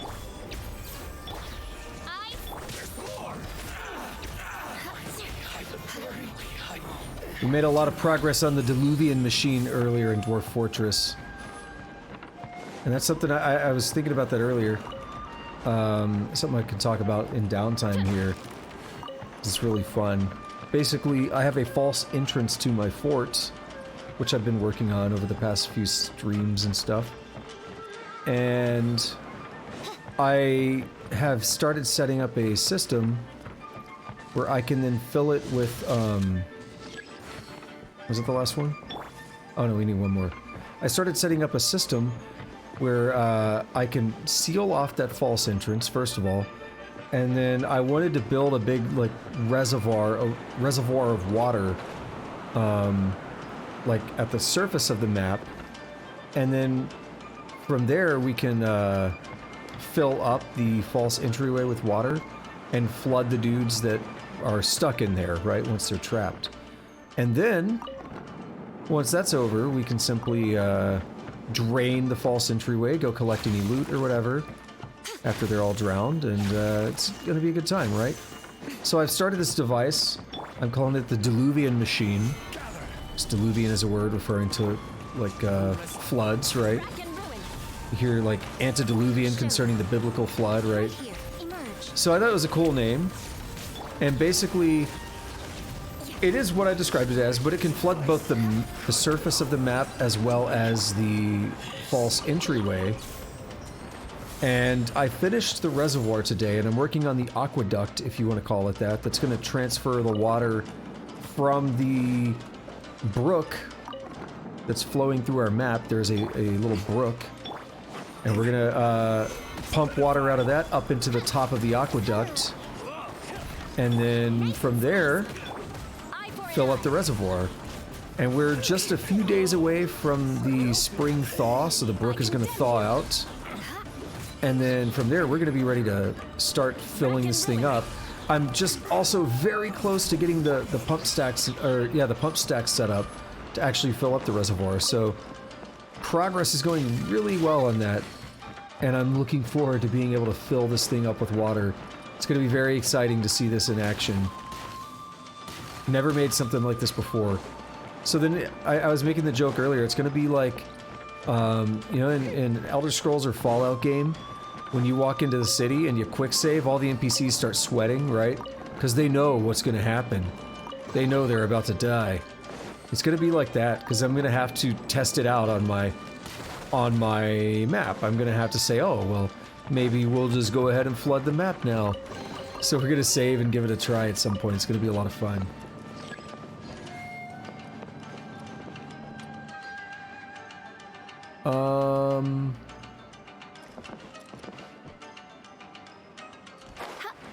Okay, it's down here. I was like, I can't tell.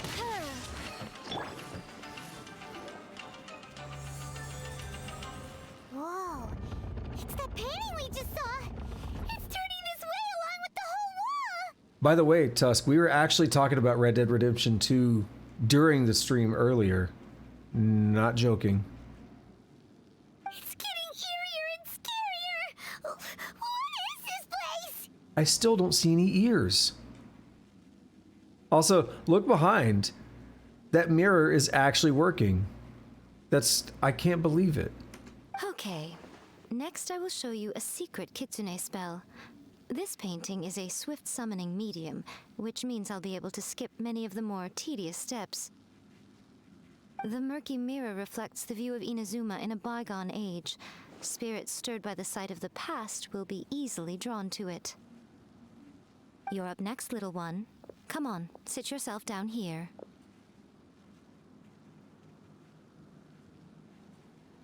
Hold on, are we...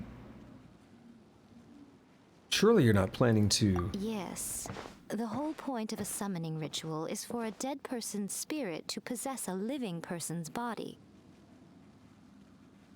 Bruh, Tusk, can you believe it? A working mirror? You saw what happened to that Oni samurai spirit. After leaving the host's body, he was only able to maintain his form for a very short time before disappearing. Are we positive that summoning a spirit to possess the traveler isn't gonna have any lasting negative consequences? Oh, you really care about the little one quite a lot, don't you? I'm a little jealous. I wish my friends were caring like that. As a quick aside, I don't want to take away from the quest too much, and I'll answer your question after we're done with the dialogue, Tusk, but the mirror thing, mirrors are difficult in games, and there are some tricks to do it. Some of the tricks are literally like basically having a second game world on the other side of the mirror. That can be done in like pre-rendered games very effectively. And then when you're controlling your character, you're actually controlling two copies of your character, and one of them works literally mirrored. So if you turn to face the mirror, so like let's say the mirror's up on your screen, your mirrored character has to face down so they look like they're looking back at you. A game like, Parasite Eve or Resident Evil 2, like the old games like that, they could do mirrors very effectively with that like second game world kind of thing behind the mirror, because there's not a lot of assets or anything to worry about. Another one that's not as good, because it has mixed results, but basically camera tricks. You can have a second camera on the mirror, and you have to do some math to point it at the correct... You have to, like, what is the player's camera angle to the mirror, and then you have to reflect, basically. You have to, again, no pun intended, you have to mirror that angle and have a second camera showing off the mirror. That's pretty difficult.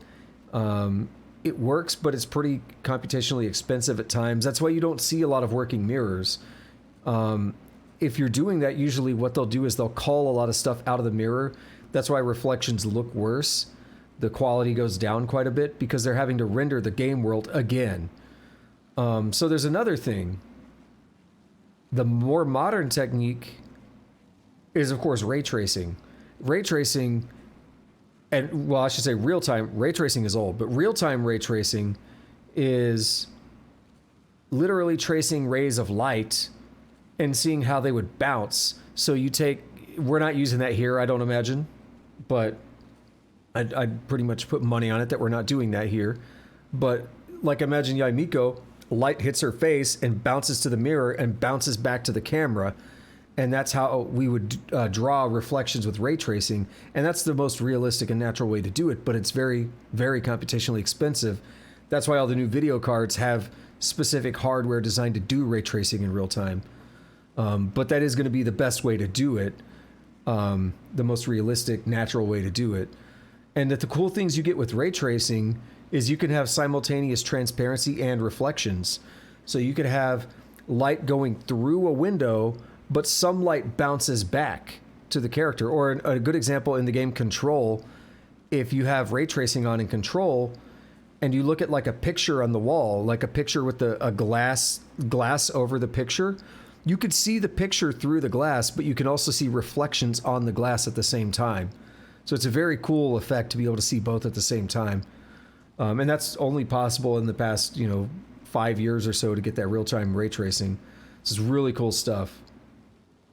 And Tusk was saying a couple things about it. When you look through a window in Red Dead Redemption 2, you see the outside.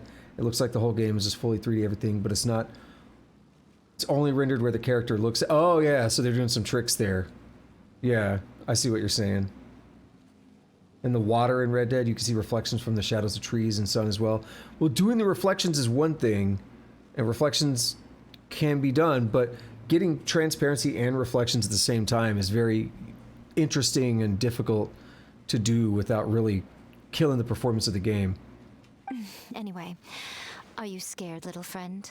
Don't you worry now. It'll be over soon. Just think of it like having a dream. What do I need to do? Sit on the chair, stare at the painting, and relax your body and mind. Try and be natural. There's really no need to be nervous.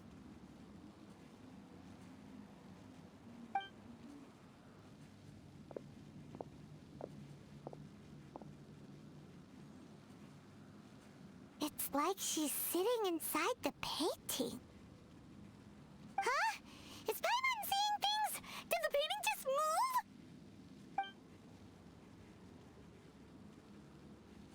Recite the incantation in your heart, little one. Also, you'll need to have some intense thoughts going through your head. A wish, for example. Now, what kind of wish do we think it would take to summon forth the author of A First-Hand Guide to Summoning Spirits? Anyone? Probably something to do with writing? Very good.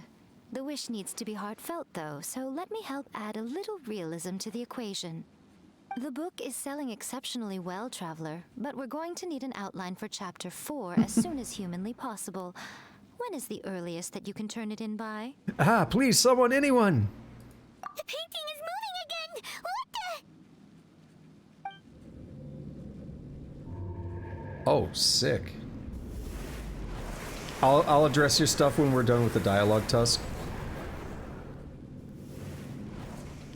I'm not missing your messages. I'll just get to it in a minute.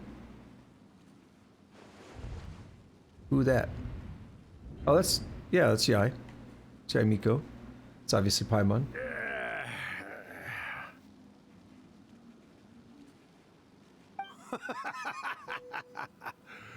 I never thought the day would come when I'd be summoned using my own ritual. Getting a taste of my own medicine. What have we here? Another budding writer? What's come over you all? Why is everyone wishing for help with their writing? Are novels so popular in this day and age? We got you! So you were the one who wrote A First-Hand Guide to Summoning Spirits! What are you trying to do, Why'd you put that summoning incantation in the book, huh? What's your game here? Huh? What's this? Oh, I see. No wonder this felt so familiar. I've walked right into your trap, haven't I? You know, Lumine sounds a bit different. She could probably use a throat lozenge or something. You ask me what my game is here? Well, of course. It was to use this incantation as a means for all the souls of the departed yokai to make their glorious return to the world and plunge all of Inazuma into a brutal, bloody war! What? Paimon knew it! You had an evil plan all along! Oh, did you now? Then how naive of you to let me possess this body so easily. I sense, yes, great power within her. Good. Good! With this power, no one shall be able to stand in my way! Wake up! Quick! Wake up! We gotta stop him! It is futile.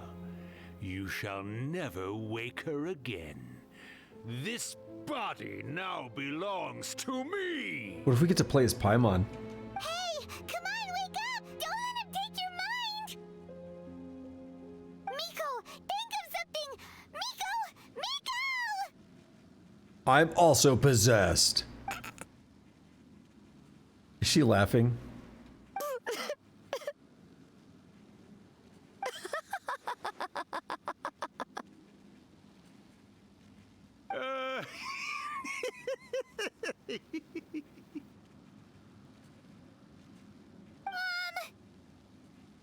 You're laughing?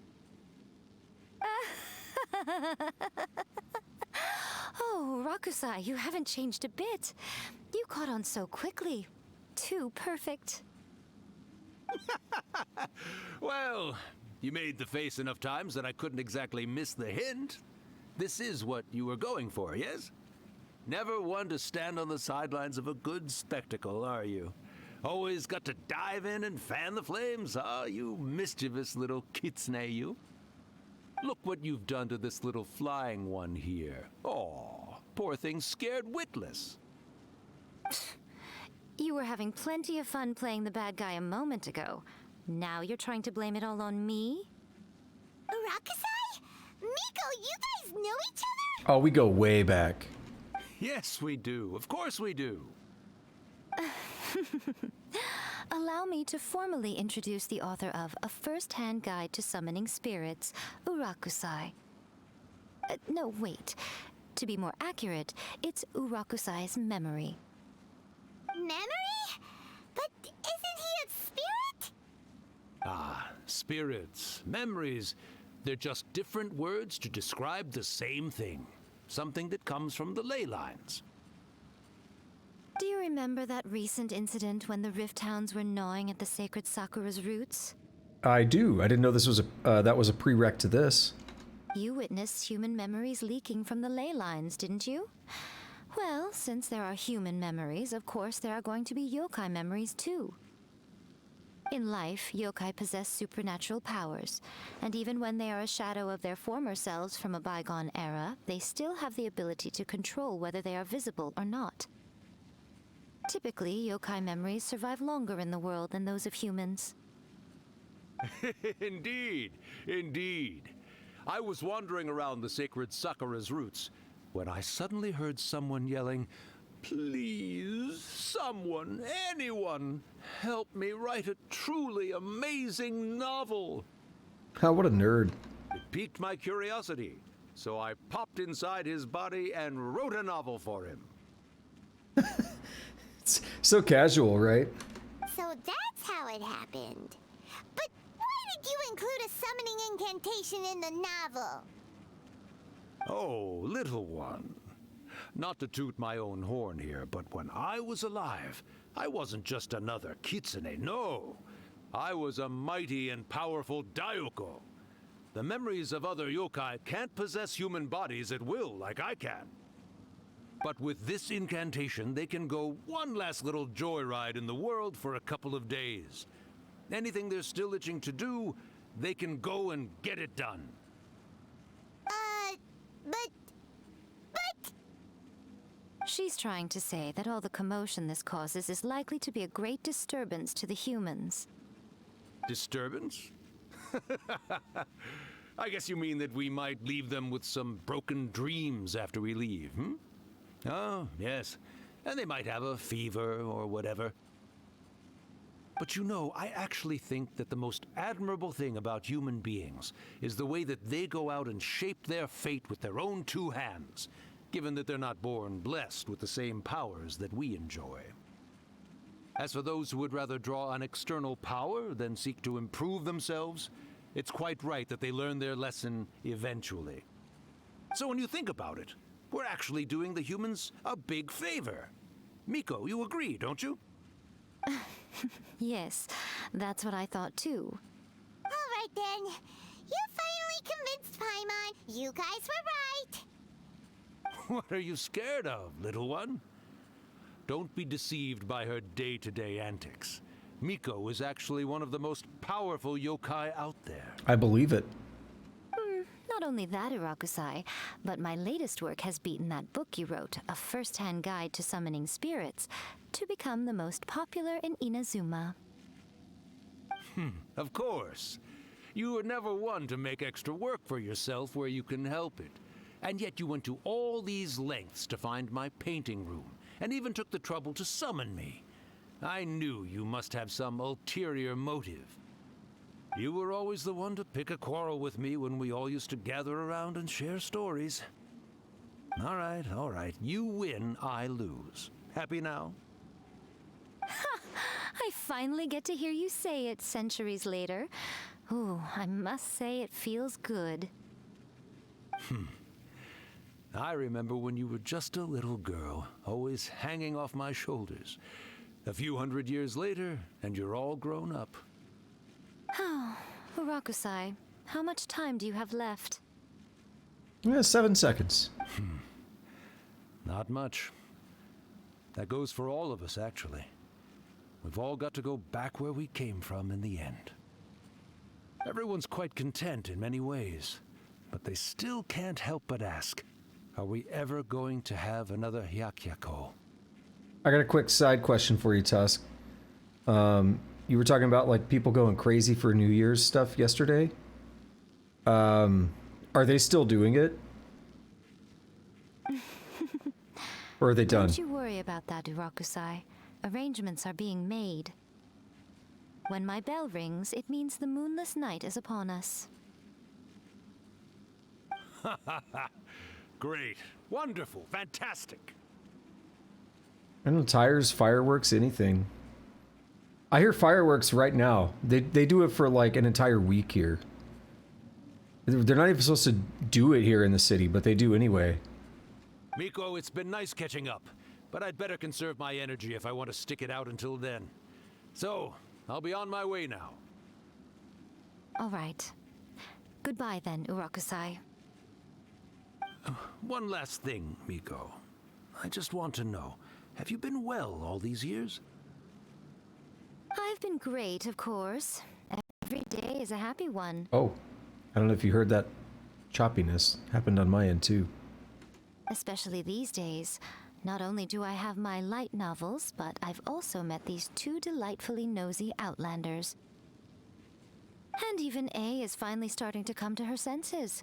Quite a miracle, given how pig-headed she can be. Oh, well, great. That's fantastic. Urakusai, you'd be right at home in this era. A great storyteller and artist like yourself would be the Yai Publishing House's ace in the hole. And I would personally be hounding you over your next installment.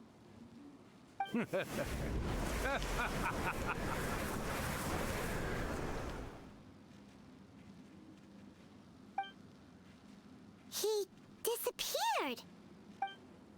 Are you awake? How are you feeling? Are you all there? Here, like last time, repeat after me.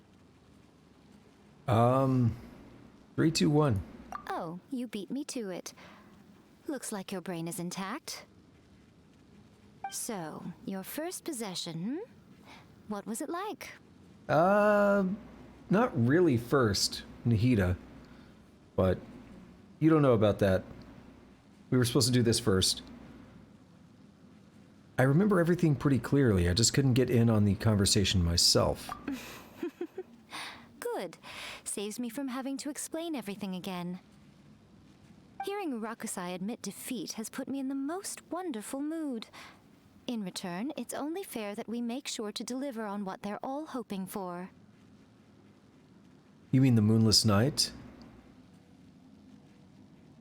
You mean, they want to do a Hakiyako? Yakiyako? Yeah. Yes. Though they only represent a tiny proportion of the memories in the ley lines, it will still be quite a sight to behold when the time comes. Since you've come this far, why don't you do one last thing for me, I'll need your help with the ritual. You cannot be serious, Miko! After all that, you still have more errands for us? Huh.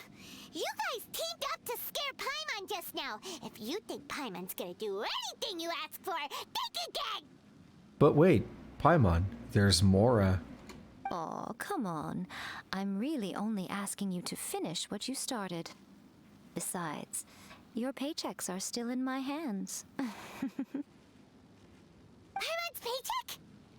My paycheck? Well, there's no way out now. We're in too deep. Alright. I got some... Why was my mouse there? I got some questions from Tusk to catch up on. We'll chill here for a minute, and I will address those. We were talking about some various stuff there a few minutes ago. And, dude, it's just... It's a working reflection. It's nuts. So you said, about the beard and stuff growing. How did they, in Red Dead Redemption 2? How did they make it so your character's hair and beard grow over time? That's pretty easy. That really doesn't have anything to do with like the reflections and stuff I was talking about. And I would guess that the way they do it is probably by just swapping in different character models for like the head and stuff. So basically, you could do dynamically generated models, but for a game like that, I don't know that they would have, because they have a lot of attention to detail, and I feel like they would have made just a bunch of different models, and they would be swapping in different models as your character was growing their hair and stuff. Although I haven't played it, so I haven't seen how it actually looks. But what you do is you just track the time. So like, let's say you cut your hair and it's at the shortest position. I mean, I think you cut your hair, right? And then you cut it, and then if you don't cut it again, it keeps growing. So, like, let's say it's at the shortest position. How long has it been since you cut your hair? And then maybe, like, every X amount of days in the game, maybe, like, every 3 days in the game, they put in a new, like, your character gets swapped for a slightly different model that has a little bit longer hair. That'd be my guess. And it would load it in a way that you wouldn't really notice the difference because it's happening gradually, right? And then it would just keep bringing in ones with slightly longer hair. That's one way of doing it.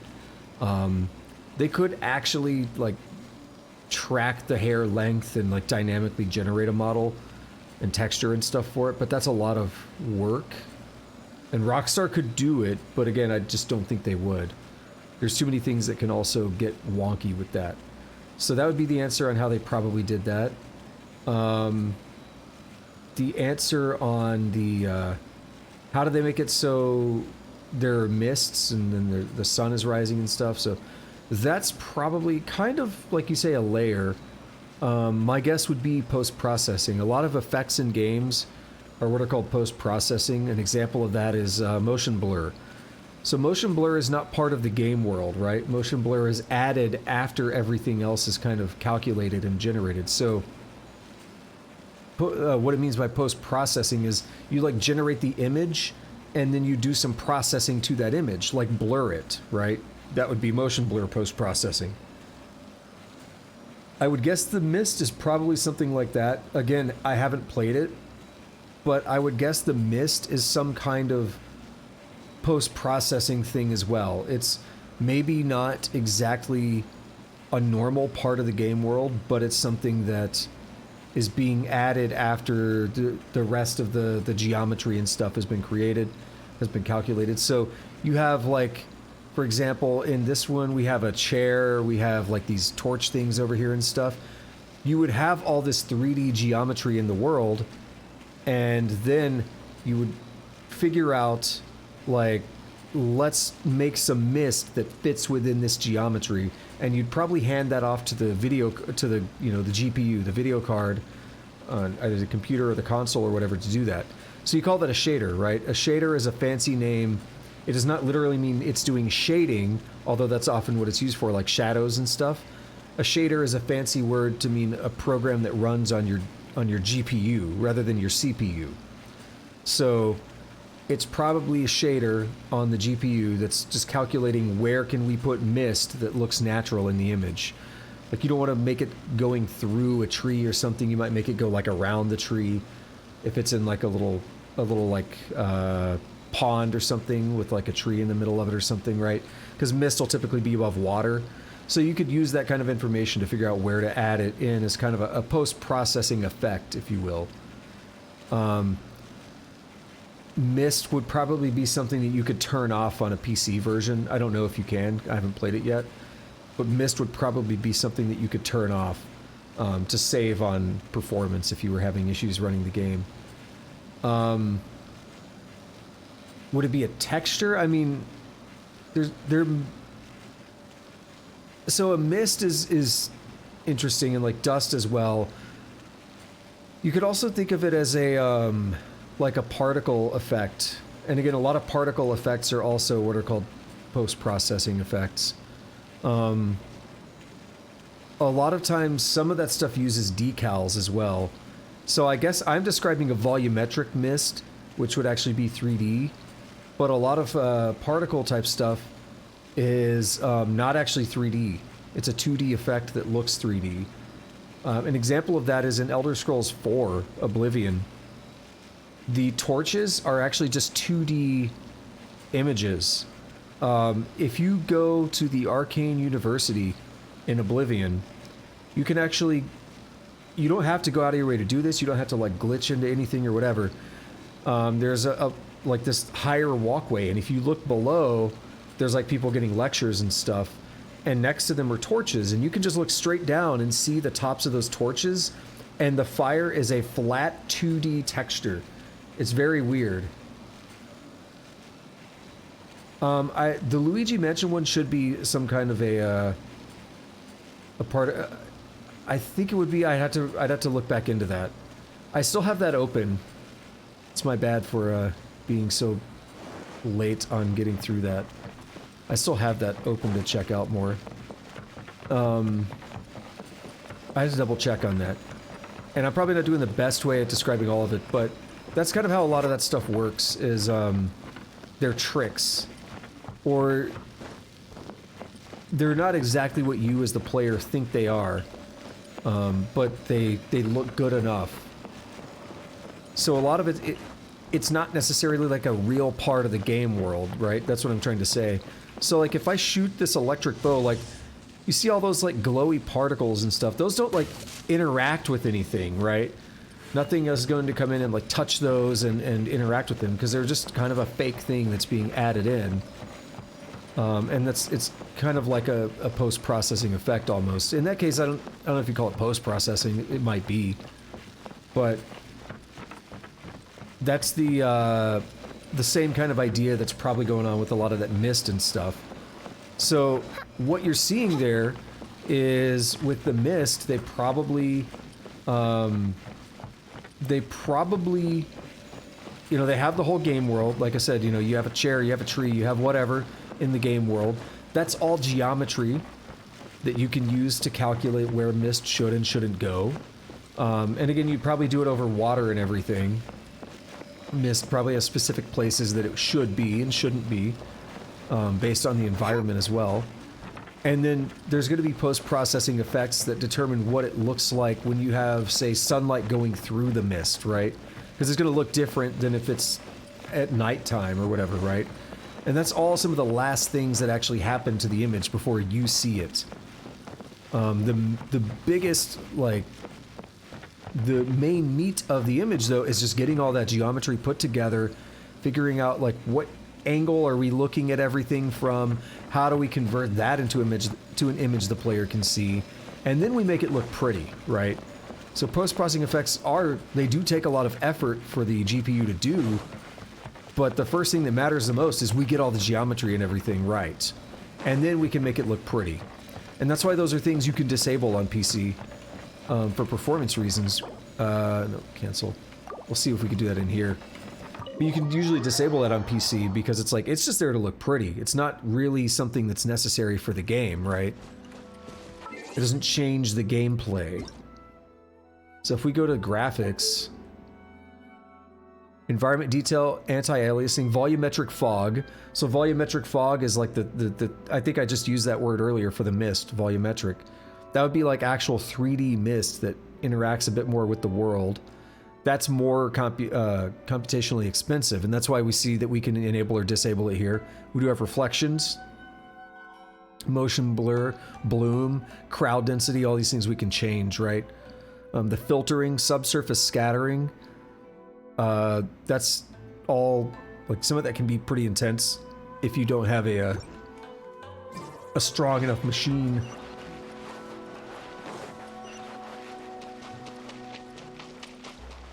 But yeah, it's all very interesting. Going back to the reflections thing, like I said, there are so many different ways to do reflections, and they each have like their pros and cons. Because some of them look better, but they're more expensive to do. Some of them are cheaper to do, but they don't look as good. Some of them are kind of in between both. So, I mean, it's always interesting to look at the different ways to do the same thing and get different results. I remember back in the early 2000s, pixel shaders became a new thing. So again, a shader is a fancy name for a program that runs on your video card, or in your GPU, rather, your graphics processing unit, rather than on your CPU. And there's like vertex shaders, fragment shaders, pixel shaders, compute shaders, all different kinds of shaders. Back in the early 2000s, pixel shaders were pretty new. And if you got Elder Scrolls 3 Morrowind on PC, you could not, if you had a video card that did not support pixel shaders, you couldn't have the fancy, shiny, reflective water, because it actually used pixel shaders to do that. So the way a pixel shader works is it actually works on every single pixel on the image. So you'd be telling, I don't know if that's what they're doing here, they probably are doing something like that, but they have to take this water, and for every single pixel of the water that we're looking at, they have to be able to compute and figure out what that reflection should look like, right? So there's a lot of work there. And that's kind of an idea of how a pixel shader would be used. And I remember when that was like new technology, and that was exciting because my computer didn't have it. I remember that's the first time I ever learned about that stuff. When I was a kid, I was trying to play Morrowind on PC, and I'm like, man, it doesn't look as good as Xbox. And then I would go to the options menu, and it's like, in order to enable water reflections, you need pixel shaders. And I'm like, what the hell is that? So it was a really interesting time to kind of learn about some of that stuff back then. Because it really impacted me as a gamer, like having a game that I played so much be affected by it. And then I remember a couple years later getting a computer that actually had pixel shaders and being blown away. I'm like, oh, I finally have the water, it's so good. So amazing. I mean, to be fair, I had the game on Xbox as well, but I wanted to mod it and everything, right? So it was so good to be able to mod it and all that and actually have the water. You remember seeing a reflection where it's just another room with a second model? Yeah, and that's the thing I was talking about earlier. That's one of the ways to do it. That one is okay in some games. It depends on the game. It depends on the game because it can be very busy to have every single model and every single object in the world duplicated. But it worked really well for pre-rendered games. Resident Evil 2, Parasite Eve, Final Fantasy, like Final Fantasy 7 or whatever. Those kind of games work really well for it because you can't change your camera angle. So it's very easy to know exactly what should be in the reflection, and the only things that change are like the player. You're not having to like worry about, oh, if they change the camera angle, we need more objects that are gonna have to show up, right? And then that makes them have to create more things and worry about more difficulties. So that works well. That doesn't work very well on like a Grand Theft Auto where your mirror on the car has to have a reflection, right? You can't really be running a second world inside the mirror of your car. So it, you know, again, pros and cons for each approach. And the last thing before we get back to wrapping up the quest, you asked earlier about Red Dead Redemption, why we were talking about it. Jaeger showed up, and also Zeus Plays Twitch, who dropped a follow earlier. They were hanging out for a bit. They were both in there, and Jaeger was talking about trying to figure out what he wanted to buy from the Steam sale. And we were talking about different options a little bit. And Red Dead Redemption came up, because I was talking about how I had bought that a while back. And he's like, yeah, that's a good idea. And he said he had it in his cart, I think. I don't know if he got it, but he said he had it in the cart, I believe. Because he was looking for things that were on sale that he was maybe interested in. He said, like long games, either story-based or things like Dwarf Fortress, Oxygen Not Included, Factorio, stuff like that. So he said he had like Red Dead Redemption and Satisfactory and something else. Yeah, we talked about that for a little bit, so we really were talking about it. What would be funny? Having another world within the car mirror? I mean, it would be funny for your frame rate. Because you'd have to constantly update that world. What they really do on a game like Grand Theft Auto, since the last Grand Theft Auto came out so long ago, they're not doing any kind of serious path tracing or anything. Or any kind of like real ray tracing. What they're doing probably is just the basic camera. They have a second camera from the window, and they calculate the correct angle based on your camera's angle on where that camera should be looking. But again, they have to make that second camera, that camera for your reflection, has to be a weaker camera. What I mean by that, a lower resolution camera, and that's why the reflections look janky. Because if they made it a high resolution camera, then it's going to really kill your frame rate. Oh no, Tusk. No. Oh no, no, no, no. Alright, let's wrap this quest up. Then we can chill. Hello there, my little helpers. So nice of you to join me. You're right on time, too. Let's simp for Yaimiko a bit. As if we had a choice. We just want our paychecks. So, Miko, what exactly do we have to do to make this Hyakyako happen? Also, to be clear, we actually have no idea what it even means. It might sound ominous, but to put it simply, the Hyakyako is just a gathering of the yokai. Back in the day at yokai gatherings, once everyone had had plenty to drink, one by one they'd start soaring into the sky with their yokai powers. There were so many of them that their silhouettes would block out the moon.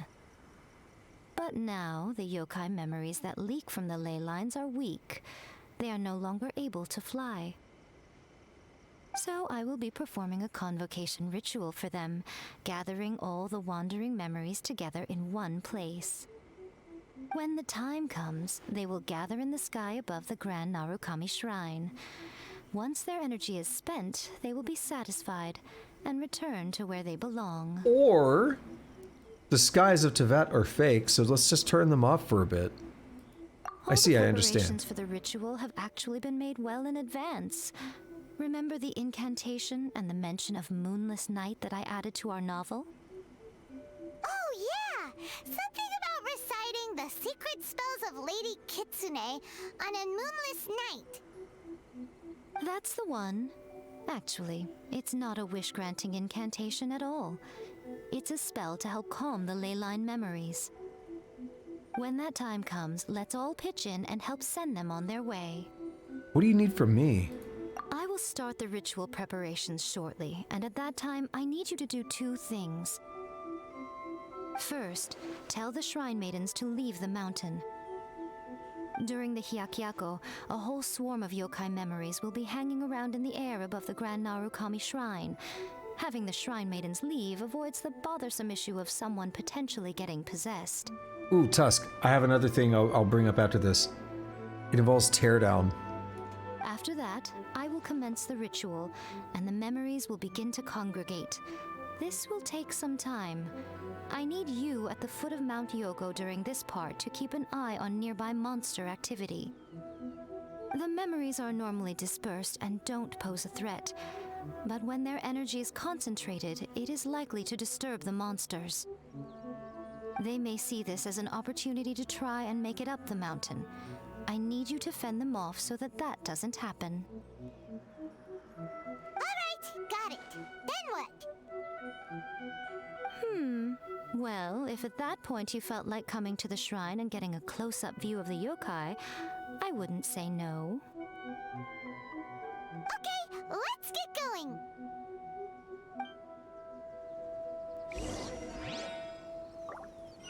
Tell the Shrine Maidens to leave the shrine temporarily. Descend the mountain? Are those Lady Kuji's orders? She's just like 5 feet away, you could have heard her. Yep, Miko said the ritual she's gonna perform soon might pose a physical danger to you all. I see. I'll evacuate everyone right away. What about you?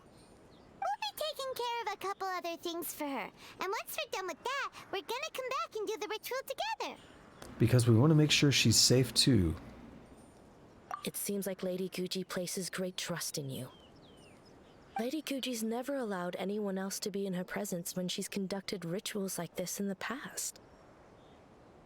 Thank you for helping with the ritual, and good luck. Don't worry, we're much stronger than we look. Miko's about to start the ritual. Come on, let's go deal with the monsters down the mountain. Alright, Tusk, so teardown is voxel based, right?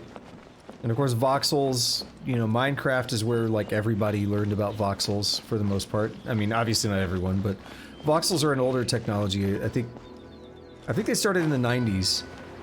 But they were always, people thought they were going to be the next big thing in gaming, but computers in the 90s were not able to really keep up. Minecraft was the first real thing that showed, like, no, voxels are possible. And it really, you know, really changed things. So voxels are just another way of building the world, where instead of using typical models, you know, you build everything out of, like, little squares, little tiny... It's almost like pixels, right? But they're 3D pixels. So you can make high-resolution things out of voxels, you know, if you make enough tiny little pixels out of it. Or, if, you know, enough tiny little squares, you can make it look like any object, right? And it kind of is what already happens when you look at a model like this. You know it's not really rounded or anything. It's made up of straight lines in some regard. But rather than loading in a model, you're loading in all those different voxels, right? So then that allows for very dynamic destruction, right? And that's why teardown works so well. Because to deform that model, it's already a bunch of tiny individual pieces that are just kind of being held together. So then you slap it with something hard. That's not what I meant to say. That's not how I meant that to sound, but you hit it with something like a hammer or an explosive or whatever, and it breaks, it deforms, it changes, right? So that's cool. But the other thing is the smoke, and this is what I was actually going to mention. It's volumetric smoke, and I believe it's also made up of voxels, but it's volumetric, so that's a perfect example of it. And one of the things that was so interesting to look at when that game, like I was first watching the development cycle of that game before it even came out, if you watch the way that smoke works, and this is what it means by volumetric, and I know I showed this off when I was playing the game, if you have smoke coming from the floor, it rises up to the ceiling, and what happens in other games, it just disappears, right?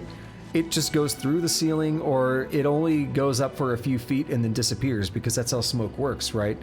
Well, volumetric smoke is a 3D part of the world, and it actually interacts with the world. So you see in Teardown, it rises up, it hits the ceiling, and then it starts to like disperse across the ceiling, right? And if there's a hole in the wall next to the ceiling, it actually goes out of that hole, because that's what smoke would do. And that's very difficult to do, and that's why, if you remember when I was playing that game, my frame rate just died when I would do stuff like that. My frame rate would go really low, especially like the black holes, right? It got really bad with the black holes because every single little voxel is just having to be computed. So when things are like entire models, an entire building or whatever, it's okay because it can all be calculated as one object. But then when you break it apart, say you break it into two pieces, now we got to calculate physics for two things. You break it into 1,000 pieces, you got to calculate physics for 1,000 things. That's the real issue with that kind of system when you start getting into that heavy destruction. But it's also really fun and really fascinating to look at. And I think there will be a point where we can do that, and voxels can potentially be the future of like everything. Because you could almost think of it as like building something out of cells or whatever, where it's like the building blocks of something rather than, you know, a pre-built model that doesn't really deform or anything unless you handcraft that deformation. So there's a lot of interesting potential on where we could go with that in the future, but it's very expensive on the computer. But yeah, I wanted to bring that up because what we were talking about earlier with the mist and stuff, it's similar, the volumetric stuff that I was mentioning, it's similar to Teardown, where it actually interacts with the environment. And that's the really interesting stuff, but it's really difficult to do, and most things won't do that because of that, because it's going to slow the game down, it's going to kill the frame rate, especially on consoles. So that's why I don't think, again, I haven't played Red Dead Redemption, but I wouldn't think they're doing real volumetric stuff. It may be an approximation, it may look like it, but it's probably not real volumetric stuff. Maybe it is. Maybe I could be wrong. Again, I haven't played it, but that's my guess. Especially given that it runs on older consoles. Alright, so it said as night falls, the monsters join up or whatever. They start to show up. So yeah, they look really riled up. We can't let them up the mountain. Let's get rid of them for Miko. Yep. Let's get rid of them as fast as we can. Then we can get back in time to see the yokai. All right, here they come. I'd have to watch the full Luigi's Mansion thing. If I remember, I'll do that tonight. But I had something else I was going to do after this.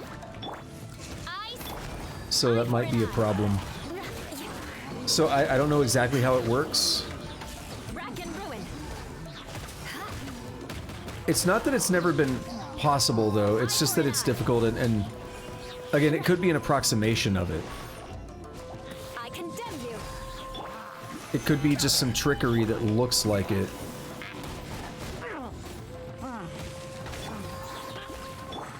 Eye for an eye.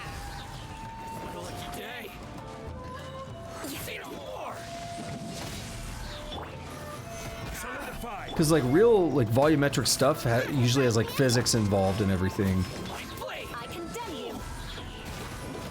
That's why, like, you know, the 2-minute papers videos about like the fluid, like the smoke and water. There's a reason that stuff is like, oh yeah, this original animation took like 3 hours to generate because it's that complex to do real like fluid dynamics and all that. You don't see anything to that level in any games. And then it's now like, we have an AI that can do this in, you know, a few seconds. That's why that stuff's so impressive. What do you think the ritual is? Let's head back to the Grand Narukami Shrine and take a look. Yeah, so now that they're done talking, if you look at some older fluid simulation stuff from, you know, 10 to 15 years ago, it's really impressive. And I know that Sony did some of that with the PlayStation 3 to show off the PlayStation 3, but it was still really slow. And you have video card, like NVIDIA and stuff, they were showing that kind of stuff off, but it was all really slow to get the real simulations going, right? And you might see an animation and you're like, wow, that looks so good. And then you find out that it literally took hours to do the simulation, even on the best hardware at the time. And that's what I'm saying. So when you see the AIs, that it's like, oh, it can generate this in just a few minutes, something like that, that's really impressive. Should not be overlooked. You're like, wait a minute, but it's still minutes. Yeah, compared to like an hour or 2 or 10 or whatever, right? When you see those cool like animations of like a fish tank or something with water pouring into it or smoke pouring into it or whatever, that's legit stuff. That's some really cool stuff from a computing standpoint. And we'd love to see that in games, but it's still not really practical. I think AI is going to make that practical within the next 10 years. We're going to see that kind of stuff in games. But we're not there yet. Movie!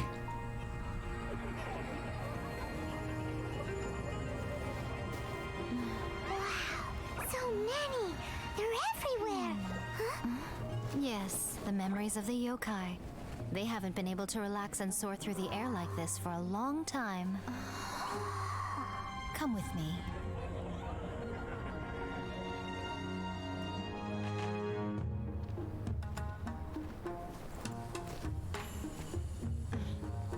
You all right, little one? You look a little nervous. It's just, Hyman's never seen anything like this before. Whoa, they've really blocked out the moon!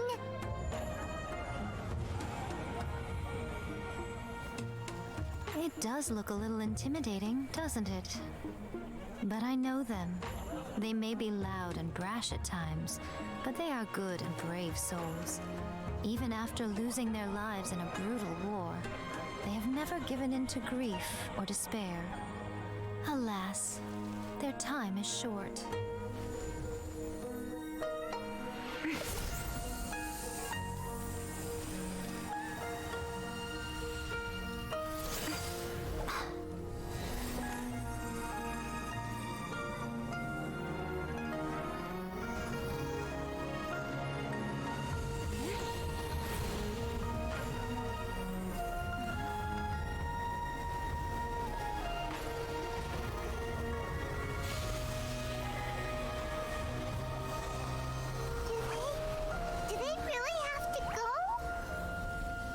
It's a feast, and all feasts come to an end.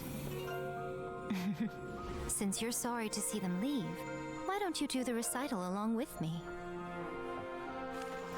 O Hakushin, cause of this enchantment, in reverence I perform this rite. In reverence I perform this rite. To be a guiding light. Was Lumine in that? I think I heard 3 voices.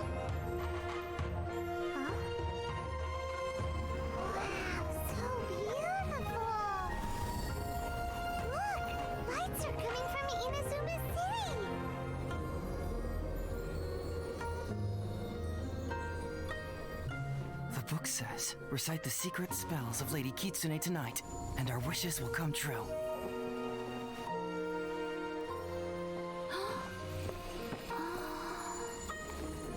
Oh, Hakushin, cause of this enchantment. I perform this rite to be a guiding light. Your unrivaled power. Look at this Gohan looking dude. I remember him.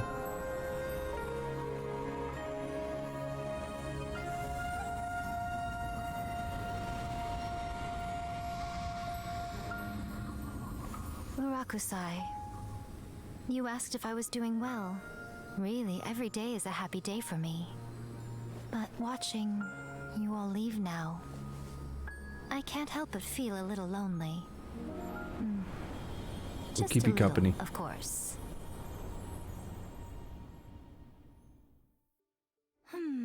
Just as I thought. The ritual went very smoothly. Thank you both. Nico, are you alright? Oh, I'm great. But the look on your face just now... I'm fine, seriously. Really, No. Honestly, you two. Nico... Fine. Well, if you're dead set on doing something for me, you can treat me to a meal. With our paychecks? Sure, no problem. A meal it is. A meal? It's a deal. Okay. Well, see you soon then. Oh, we're not done. Wait until the appointed time, the following day.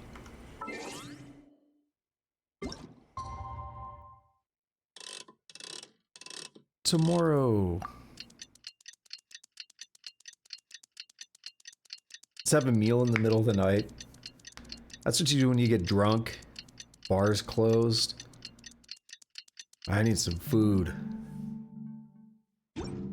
Here in Texas, you go to Whataburger. Today's the day we agreed to treat Miko to a meal.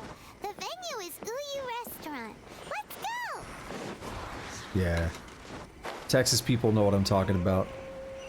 Close the bar out, it's 2 o'clock in the morning, you go to Whataburger. You're nice and drunk. They know what's up. Waffle House exists too, but I think Whataburger is the thing for most Texas people. There is a good taqueria that I used to go to when I lived in Denton, which is in North Texas as well. But it is where the university is at. University, well, there's plenty of universities. The University of North Texas, UNT, is there. So there's plenty of, you know, college partying and stuff or whatever that goes on there. There was a really good legit taqueria that was open on like any days that were like particular party days. Thursday, Friday, Saturday nights in particular. They'd be open until like 5 o'clock in the morning because they knew people are going to be out getting drunk. They're going to want to come in, you know, after the bars close and everything. They're going to want to get some tacos and stuff. They know what's up.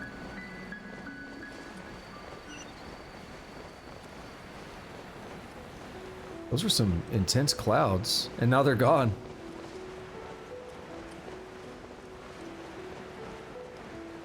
We actually made it, basically. Fun little story time there, though. Yeah, Whataburger was a favorite of mine back in the day. When I used to drink. Particularly back in Denton. I never did that as much after I moved out of Denton. Because I wasn't in as easy of a place to do that. There weren't, I mean, it's not like there aren't Whataburgers anywhere accessible, just not as easy to get to. Not as close. Whereas the one in Denton was very, very close to my place. Oh, wait is unbearable. How is the next chapter of the miraculous adventures of the traveler not released yet? Dude, it just came out like an hour ago. I mean, in lore, it's been like 1.5 to 2 days. It was quite a surprise when the moonless night finally came. Yeah, that huge black cloud over Mount Yogo that night. It just seemed to form out of nowhere. But then nothing happened after I made a wish using the method in that book. Yeah. I guess light novels are just fiction after all, huh? But it actually did happen, it's just not what you expected. That night was definitely the nail in the coffin for the incantations from novels fad. Still, something tells me the miraculous adventures of the Traveler will remain an interesting series for a long time to come. Huh? Paimon can't see Miku anywhere. Guess she's not out here. Maybe she went inside already. Let's head in and look for her.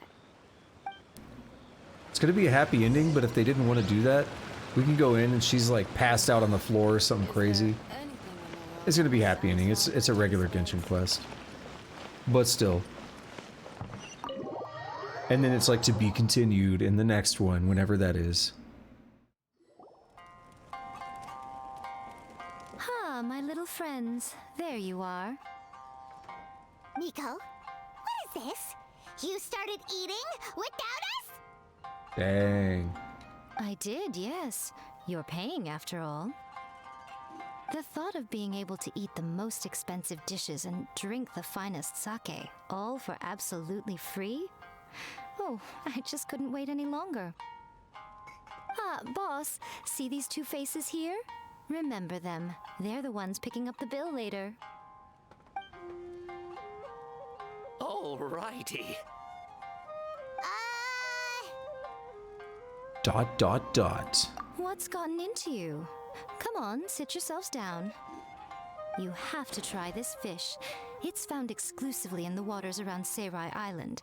They shipped it to Inazuma overnight, and it was still alive right up until I ordered it. Or maybe you'd rather try this? I know, I know.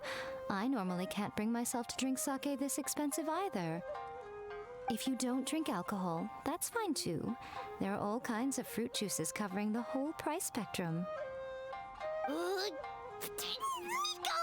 you are outrageous! Last time we were here working on the novel, all you ordered for us was the plainest kushikatsu! Strange. I remember no such thing. Kushikatsu and fried tofu. That was it. Oh, so what? You did offer to treat me to a meal, didn't you? Anyway, I am something of a VIP, you know.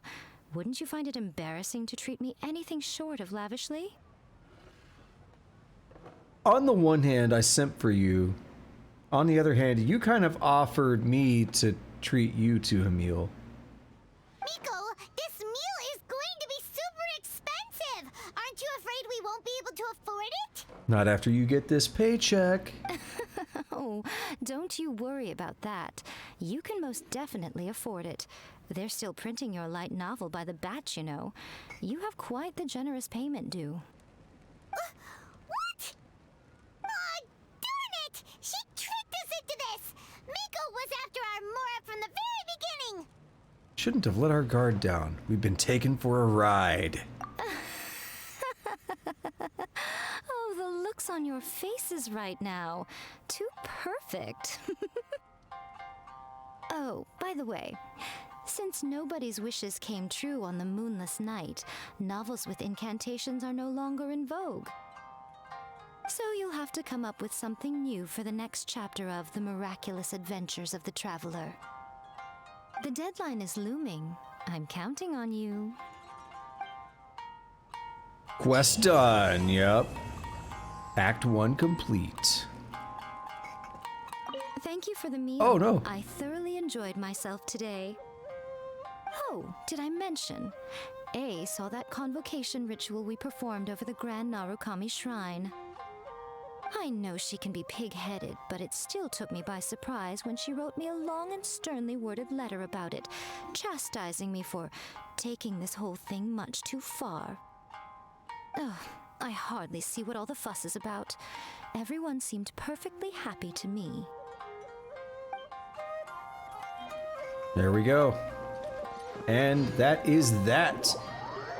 Another quest in the books. Now, we still have tons and tons of quests that we could check out. Lots of minor quests. Wind Trace is, yeah, I thought that was was like, that sounds familiar. It's a Mondstadt thing. I remember it from before.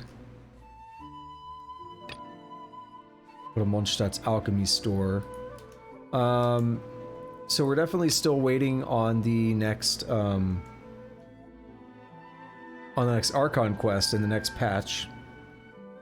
Archon / interlude or whatever. Same deal. Main story quest. This is one I accidentally started, and we got very, very little dialogue, so I've been comfortable leaving it. We just saw a couple people like, hey, something's happening. We want to go to the second floor of this tea house to visit Uncle Tian. So that'll maybe be the next one. Test of Courage, I kind of want to see. I think it's like a multiplayer event, though. And I'm kind of like, I don't really want to start up something else right now, if I'm being honest. We do have so many different quests. If I knew one of these that would kind of be quick or something. Like, let's take a look at this. Let's kill a few minutes here. Because I've been curious about doing these seals for quite a while. And I never really did get around to it. This was back when Inazuma first dropped, and then I kind of burned out of the game after I did the first 2 Inazuma patches. We had the cool showdown with A, and I was like, that was sick! That was like the coolest quest yet! We haven't done this?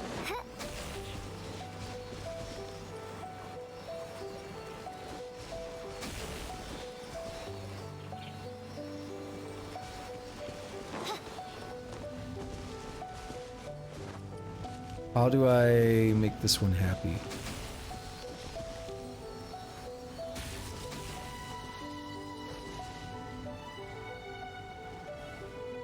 I need a way to electrify myself. Or something. Oh, do they just keep moving on their own? They do.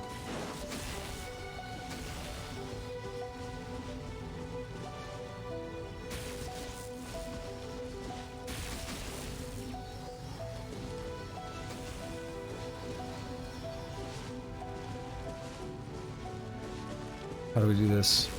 That's 2.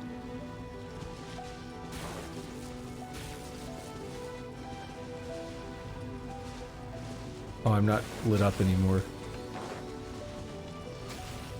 Verdammt!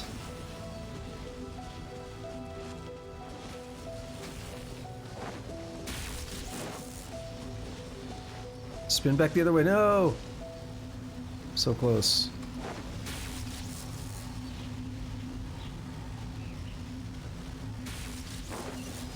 Like, I know it needs to be done, but it's like in a weird order. Where is this one? It's up. Oh, it's, I see, it's where this thing points.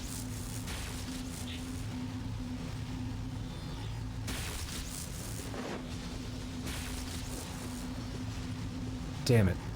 Alright, I'll look back at that one some other time. I am not deducing the correct approach yet.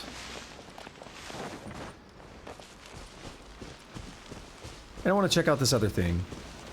Because I do have some stuff I want to do after I close out here, so I want to close out fairly soon.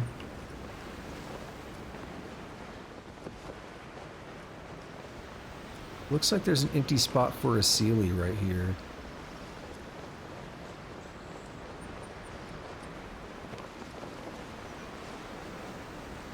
I mean, obviously there's a chest, but not sure where the Sealy's at. I just realized we are in trouble. Alright, nope, stamina time it is. Food time. What does stamina look like? I haven't done one in so long, I can't remember. Is it just this? Stamina plus.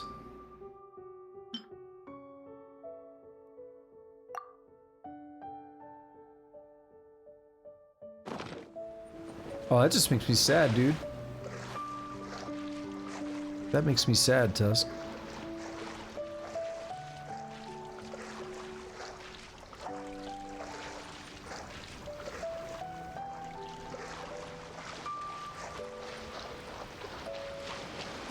Pigs are cool.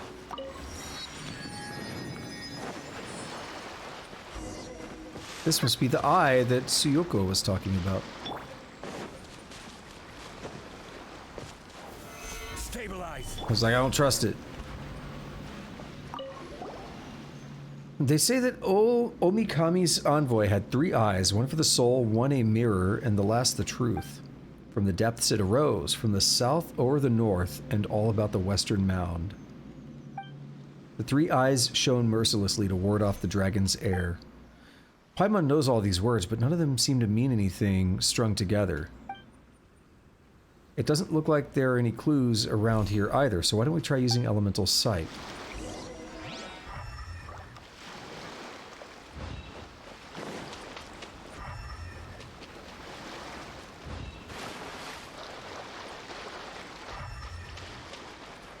Yeah, that dog on Caves of Cud last night, I felt bad for him.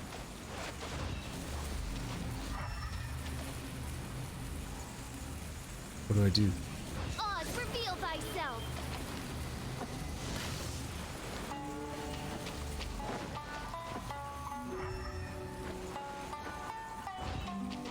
What the hell do I do?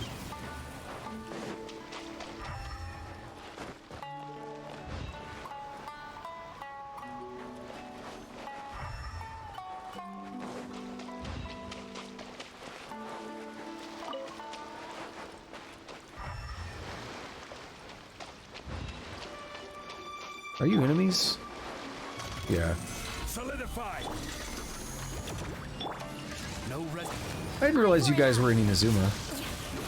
Oh, no, I think I remember some. Yeah, I remember where some are located. I was thinking they were only in Sumeru for a moment. Rack and ruin.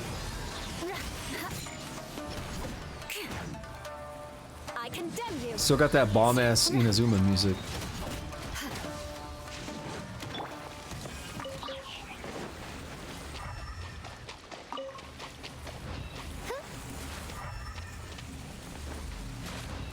Do I need to use the Traveler? If so, I'm legitimately just gonna be done. I'm just gonna bounce. Not because I don't want to do the quest, but because I don't feel like going and changing the Traveler.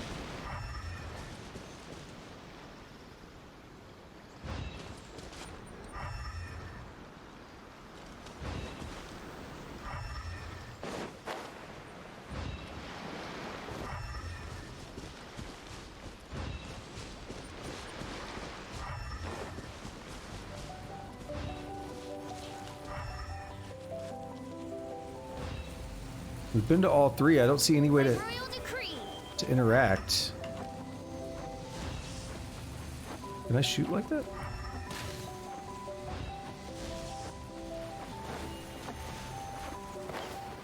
Hmm.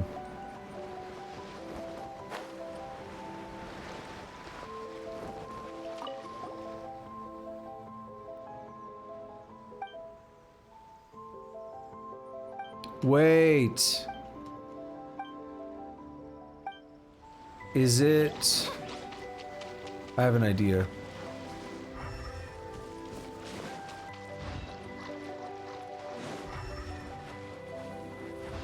It's something, it's been so long since I've been in Inazuma. Is it, this thing?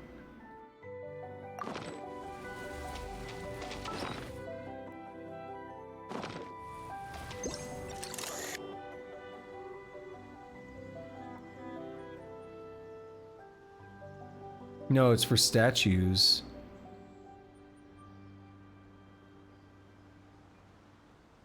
It's just for statues. Let me look into it real quick. Break the seal over the shrine. I'll just search for that.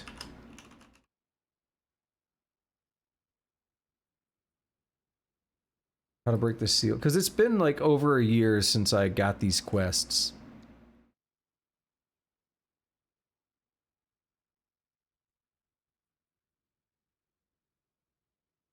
You have to use Animo. Okay. That's different. I created another universe and founded paradise, for I. Yeah, that's brutal, Tusk. So we're gonna be this party.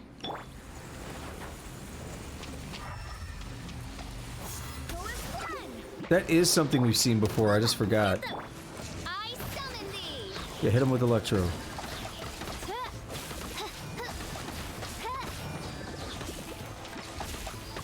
We have seen those, but I kind of forgot. Like back when I started getting back into the game, prepping for Sumeru, we did a couple of those and I was like, what? Oh, goodness gracious. Nice and spiky. Barbados, guide us.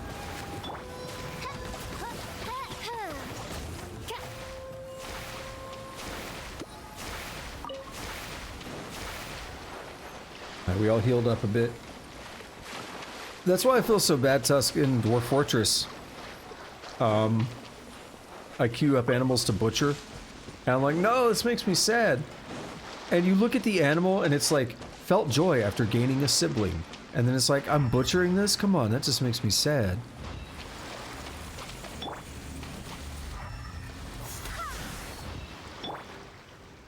We've broken a seal. Yeah, that just makes me sad when I see that. Or even worse, though, when I butcher them, and then they didn't have the right storage place to put the stuff, so they just start rotting. And I'm like, so I killed the animal, and then I just let it rot. That just makes me feel terrible. Where do these specters come from? Are they attracted by the sealed elemental power? Sounds like it.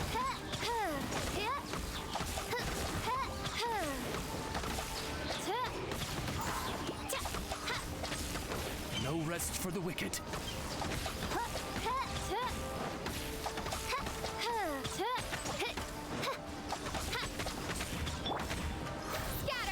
Oh, that didn't work.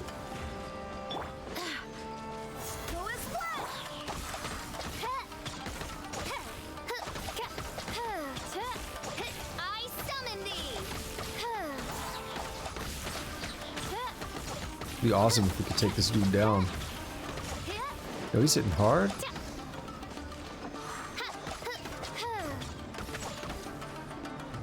Okay, we just fall.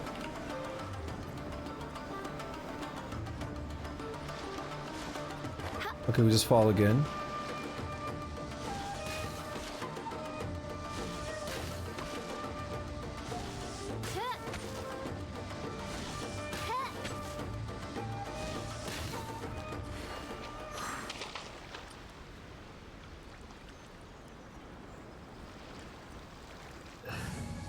You're just being vicious over there, dude. I don't know what to tell you.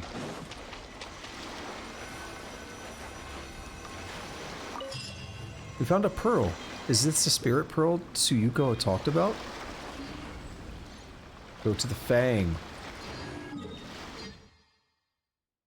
But what if we go here first, so I can undie?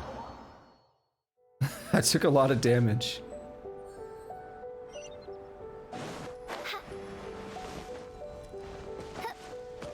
They just about ripped my nipples off.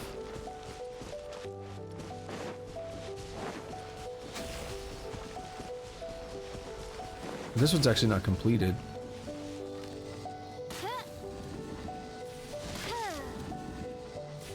Is this one easy?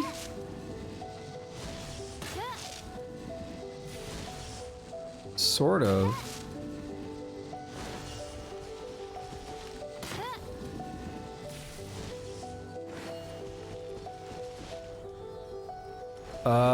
What else is not lit up?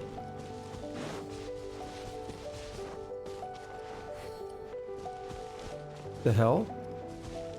It has to do with this, I'm sure. They all need to point in the middle? Do they light up like that? Oh, it certainly does.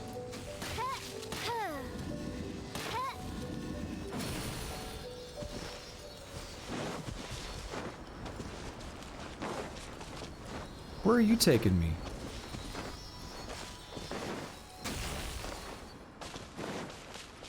What's going on, Rusku? How you doing?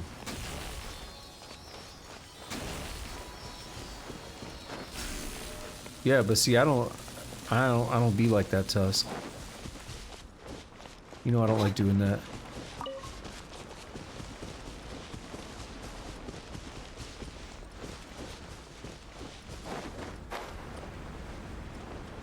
Here we are. Oh, is this one that I was like, I don't want to do this.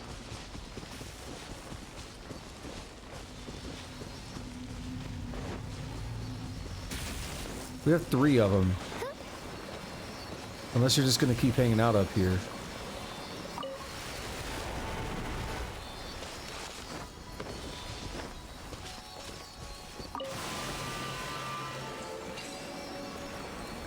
What happened?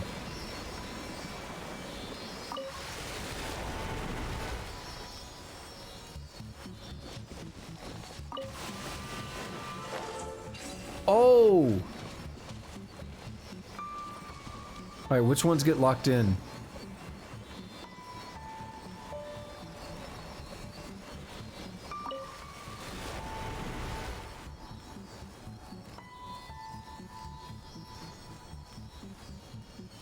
I hear the voice of fate, speaking my name in humble supplication. Glad to hear you're doing good.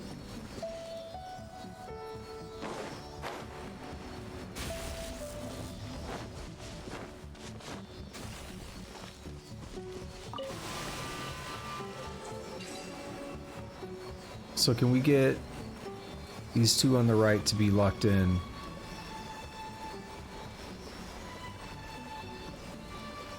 Yes. Oh, you jackass.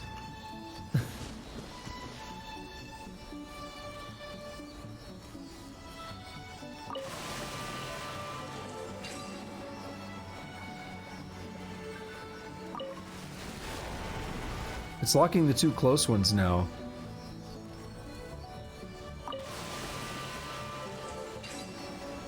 I created another universe and founded paradise.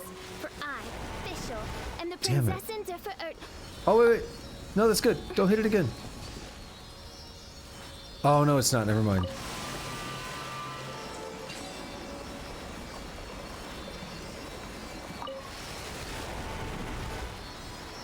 Dude, we're so close. Come on. How does that not count?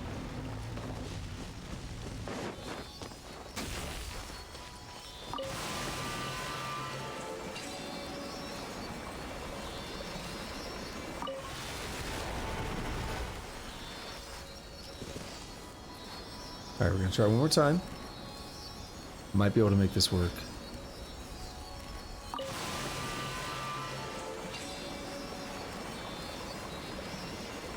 Oh, I hit it. It was too late. So we're gonna go like right now. And now. Ah, okay.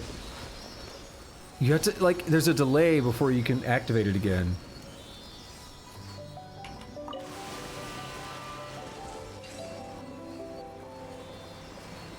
Come on. Got it. Seems satisfied. How weird.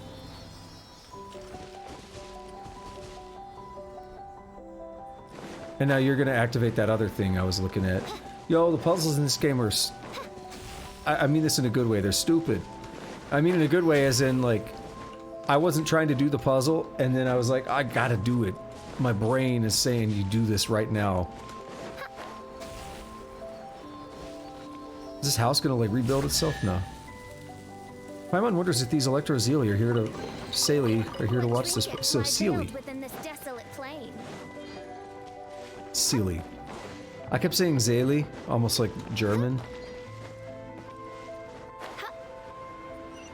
Alright, what are we looking at? So we're about 3 hours on the stream.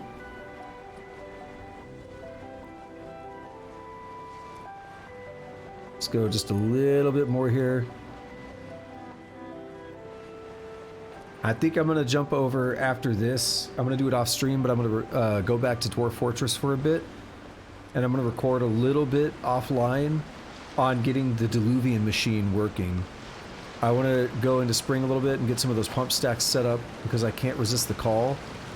I don't want to wait until Tuesday on stream to do it.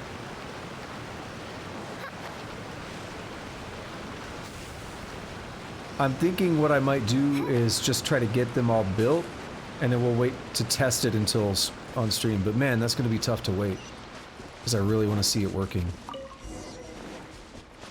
But hopefully focusing on it without being on the stream will be a little bit quicker. I won't feel like I have to juggle as many things. Alright, what's this tablet say? To provoke battle, to defend, and end them quickly, and thus take unto oneself the spoils, 'tis the way of Watatsumi, marked in tooth and claw. Ugh, there's barely anything legible here. Paimon guesses we'll need to fight and protect something so we can get the spirit pearls or something.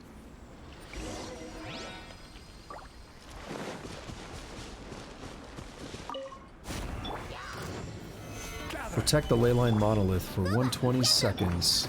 No rest for the wicked. Rack and ruin.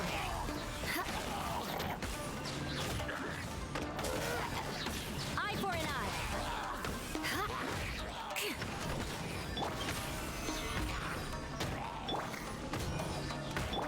Rack and ruin. It's -5 every time we kill someone. I'm really happy about that because 2 minutes is a long time to just wallop people. Bro, y'all get dunked on. Get out of here. I thought there was someone here.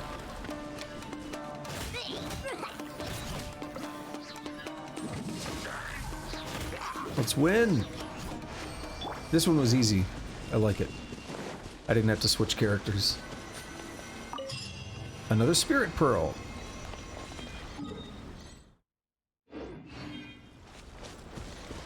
Now what?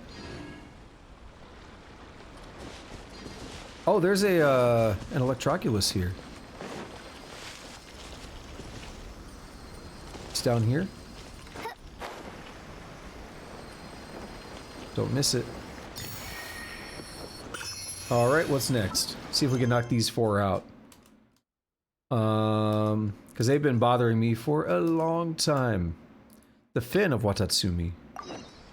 I thought this was for another quest. I thought this was supposed to raise an island in another part of Inazuma.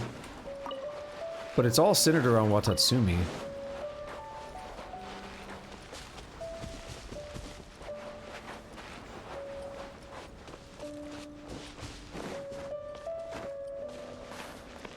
Nice music.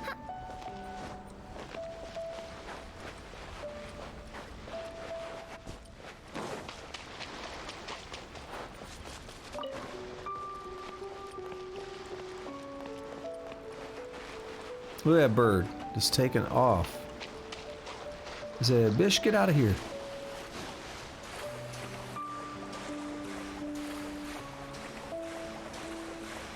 So by the way, we finished up Star Ocean: The Divine Force yesterday. What was yesterday? 31st of December. This morning would have been Star Ocean, but I didn't want to start up. We finished it. And I didn't want to start up a new game just to have to wait until Saturday to play it, so I did Dwarf Fortress this morning, of course. And now I'm really excited because starting Saturday I'm going to be taking on an interesting project for my streams. I'm really excited. It's going to be a long one. It's going to be good. Starting Saturday morning. It'll be Saturday, Sunday for quite a while. For the retainers of other lands shall come from abroad. The two greet each other like scale and fin, like thigh and bone, ever connected, aiding in our great Omikami's rule. Ah, the two greet each other, huh? Maybe this means that we need to pair off those fish statues we saw before they face the center. We saw before, so they face the center of those big discs. Oh, now Paimon's hungry for fish. Why can't I read today? Right down here? One of them is special, though. The fish over there also moved.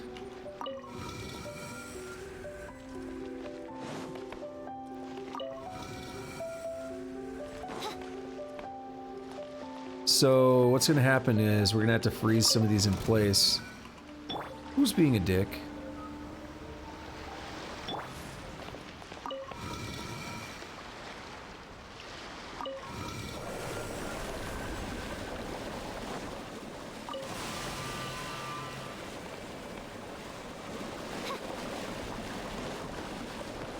So this one's almost good.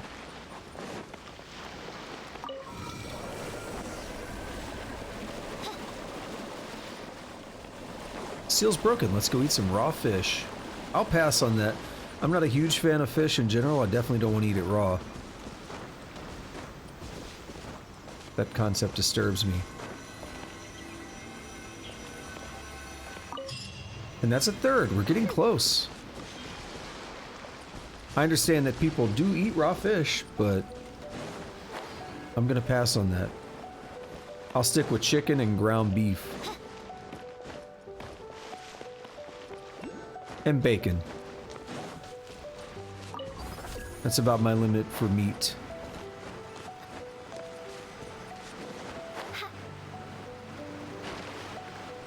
Oh no, we're gonna die. No, no, no. Okay, good, I made it.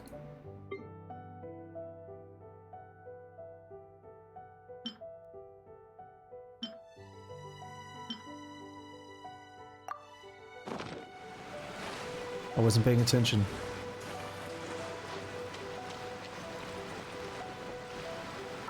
Alright, what's the last one?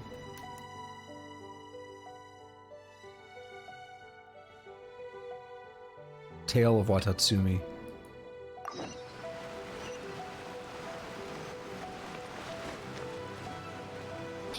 I saw a video earlier that popped up on my Facebook feed. I've been watching this guy's videos. I don't like steak, but for some reason I like watching this guy's videos of him making all these goofy steaks. And he had one of chicken. I felt personally attacked because he opens it up with like talking about chicken breast, and he's talking about like how bad chicken breast is. He's like, I bet if you asked anyone, they would say it's not their favorite food. And he's like, but we're gonna try and make it taste like steak. I'm like, first of all, chicken breast slaps. That's the best part to me. Second of all, what's all this slander? Third of all, why the hell would I want it to taste like steak? It already tastes good. I don't like steak either, so, you know.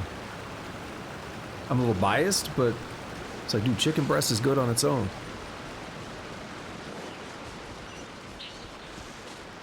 Yeah, I don't want to deal with like the wings and legs and stuff like that.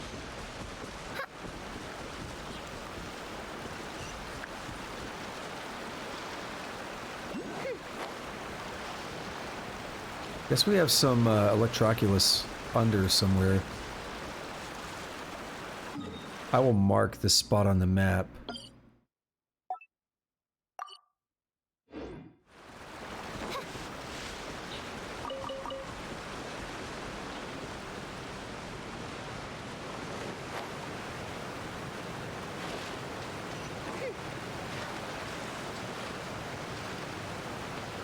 Tusk says I dislike most meats. Yeah, like I said, for me it's chicken, ground beef, and bacon. I like burgers and stuff that use ground beef. But if you stick like a slab of beef, like a steak or something, I don't like it.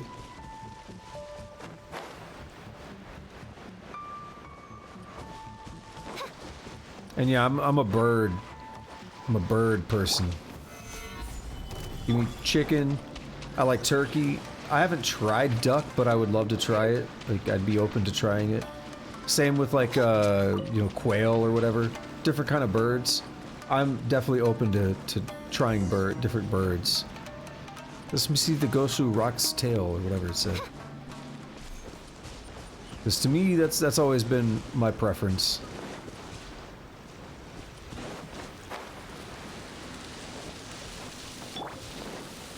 Duck is nice. I mean, I think I would probably like it. Like I said, I'd be willing to try it.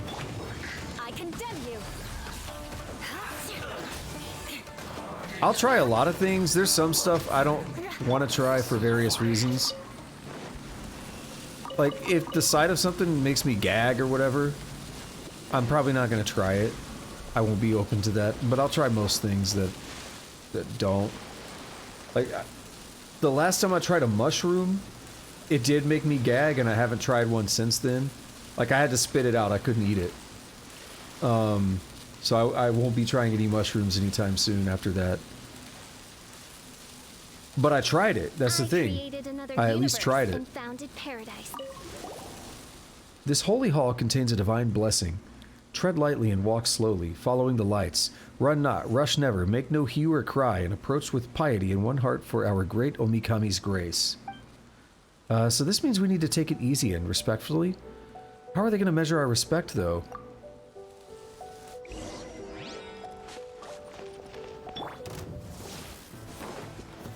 Gather.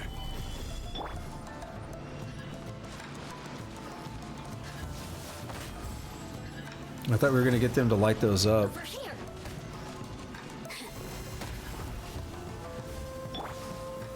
Solidify. Nice and spicy. Alright, I'm going to unrespect this bitch. Let me amuse myself a little. Eye for an eye. Rack and ruin. Look at me. Just Gather.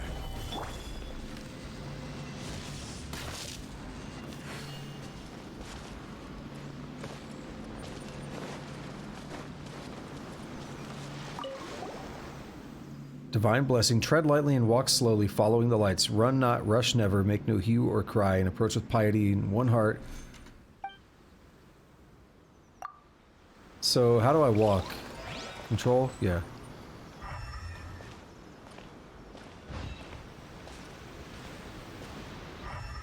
But where do I go?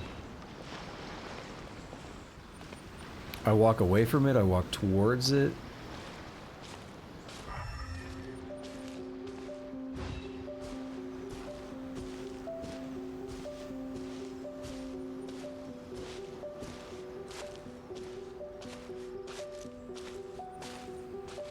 Oh, I see. I probably need to grab this and then walk back up there. I guess it'll last long enough. This is a very slow walk, right? But I guess these will light the things up.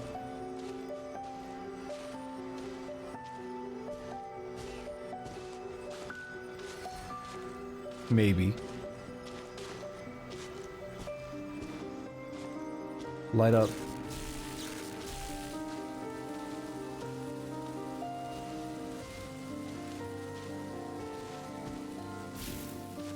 It went away.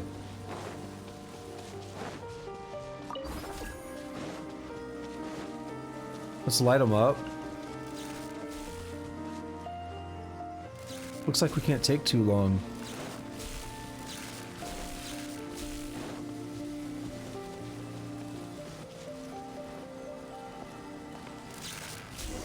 That's it? Looks like we found the most pious people on Watatsumi. Quit following us around everywhere. Stop walking.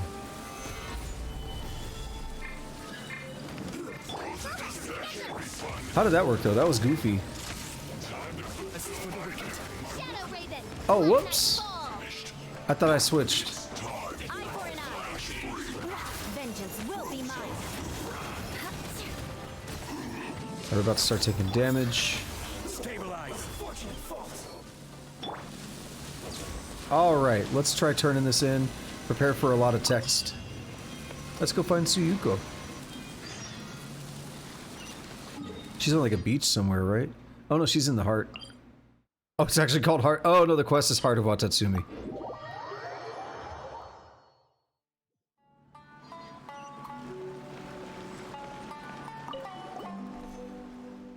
Welcome back, Shoggoth. Is there something I can do for you? About your commission. We got the 4 spirit pearls. Is that so? I knew I could count on you. Thank you very much. Then we're only one step away from unlocking the final secret of the heart. Sorry I have to ask you both to come along with me. I hope you don't mind. Since we're already here, a little more is no biggie, right, Shoggoth? I'm fine with it. There's no time to lose. Let's head off.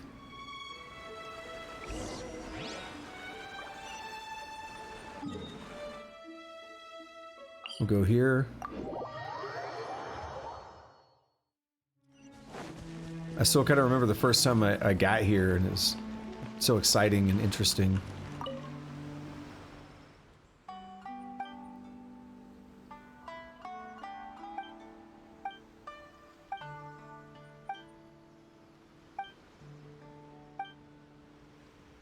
Yeah, this is Sudoku, but I had a hard time figuring out how to work it before, but it's supposed to be Sudoku. I never would have noticed that, but I read it. And people were joking about Sumeru puzzles being calculus. They're like, Inazuma puzzles are already rough, and then Sumeru puzzles, because the God of Wisdom, are going to be like calculus.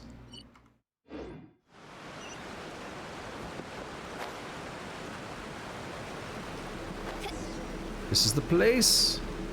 Seal of the heart.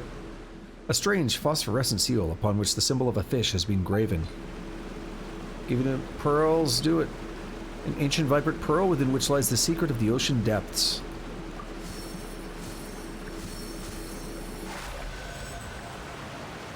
And... cool. Wow, this must be the heart. Yes, our great Omikami once stayed here, but now there's nothing but here but the echoing sound of water. It's enough to make one grieve. Oh. I think that's what it said. It goes too fast, game. How do I get up there? Come over this way.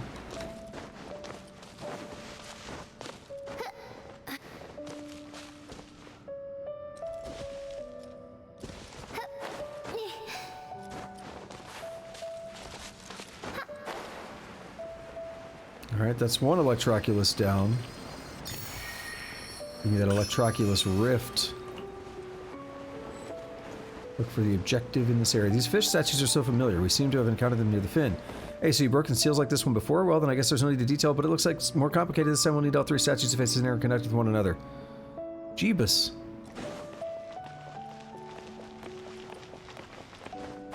Speed reading ass.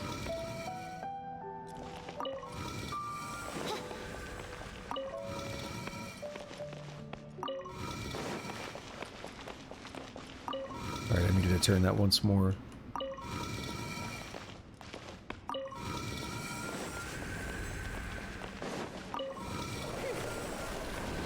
Yikes, watch it, something's coming out. Yo, it's these water dudes. We haven't seen you since the Oceanid fight. At least as far as I can recall. They showed up in one event sometime. So that was easy. I had assumed some of these are gonna interfere with each other. Kind of like what we saw before.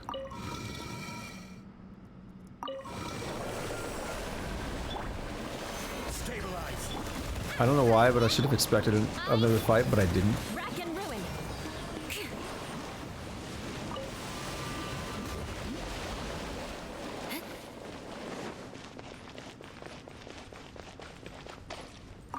This one moves something over there.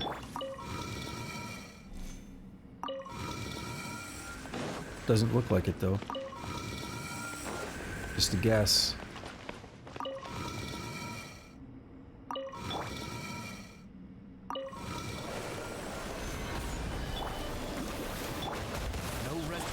I condemn you. It don't dawn.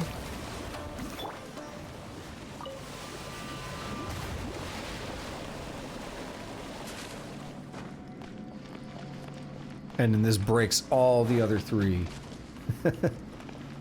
Wait, can't turn it. Oh.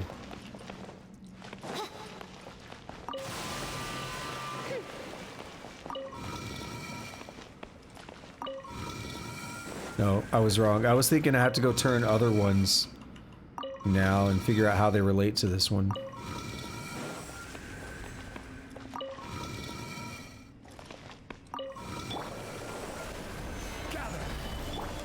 I wonder if these are random or if they're programmed to be certain spawns, like the squirrel and the chick.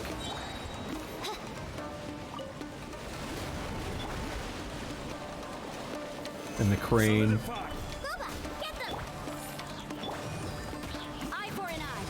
Well, the cranes are always kind of rough in the Oceanic fight. They hit hard. I mean, with Zhongli's shield it doesn't matter, but they do hit hard. You son of a dick.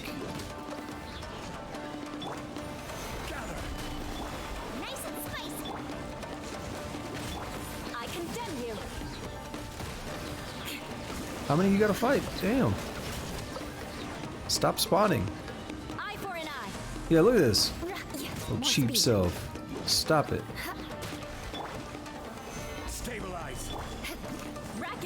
Oh my god, stop it.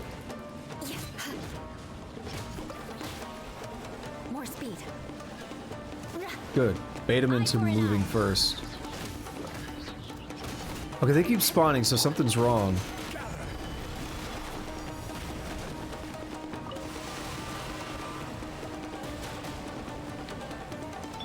I condemn you.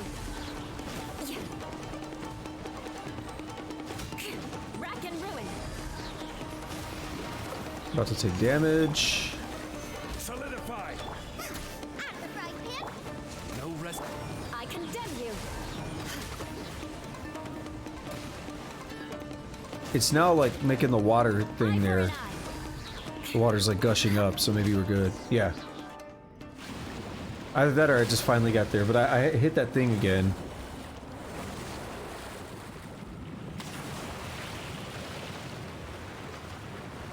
It's like a giant pearl.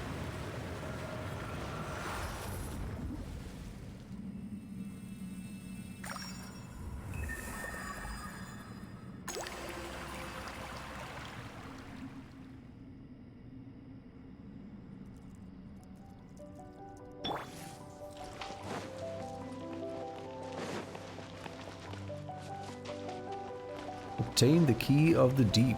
What do you have to say first? Miss Yuko seems to be thinking about something, so perhaps this is not the time to disturb her. What is this? Does Suyuko recognize it? A strange treasure with an awkward name. It's set to something. Key of the Moon-Bathed Deep.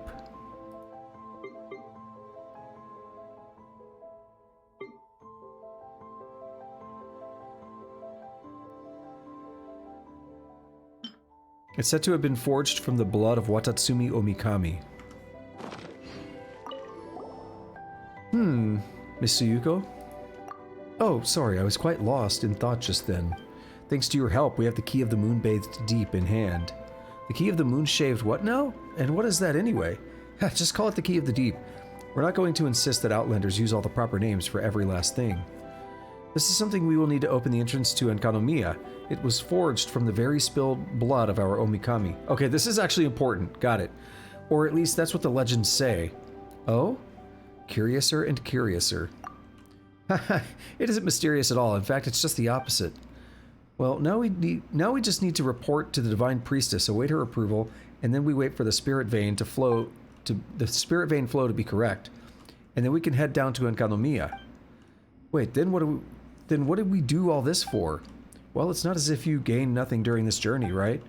I mean, you secured the lasting friendship of the Sangonomiya Shrine. Watatsumi Island will welcome you back any time. How about something a bit more concrete than that? The records do say that the spirit pearls will answer the summons of someone pure, and that the key will only come together for one whose heart is as clear as the waters themselves. I don't generally believe what those texts say, but I do believe that you can turn Watatsumi Island's situation around. Well then, when the time comes to go down to Enkanomiya, we'll meet again then, huh? Well then, see you. Okay, that's actually important. Paimon wonders how Suyuko's preparations are going. Let's go look for her at Sangonomiya Shrine. The waters flow. The still waters flow. So that's important. I know this from watching some lore videos. They kept talking about Enkanomiya and referencing some specific things from, I believe, a book that we get down here, or just lore or something. We'll find out. I don't want to start talking out of my ass and saying what lore I think comes from down here or not, because I don't remember. But I do remember hearing all about that, and thinking, wow, there's some major stuff dropping here, some major lore dropping here. I need to figure out more about that quest, and it needs to be one that I do once I get back to cleaning up old quests. And it turns out this is actually related to it, and I didn't even know. I didn't even remember. So that's a good place to be. Something that we'll probably look into later. Let me double check something on the map, though. Because there's this place over here.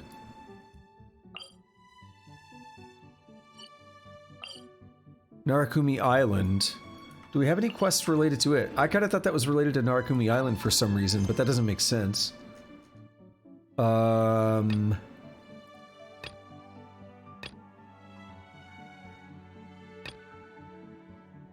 Giant mushroom in the chasm. Group of Fatui. Lioa. Tatarasuna. Give the blade to the nameless samurai. Oh, we saw something about that, I think. Maybe.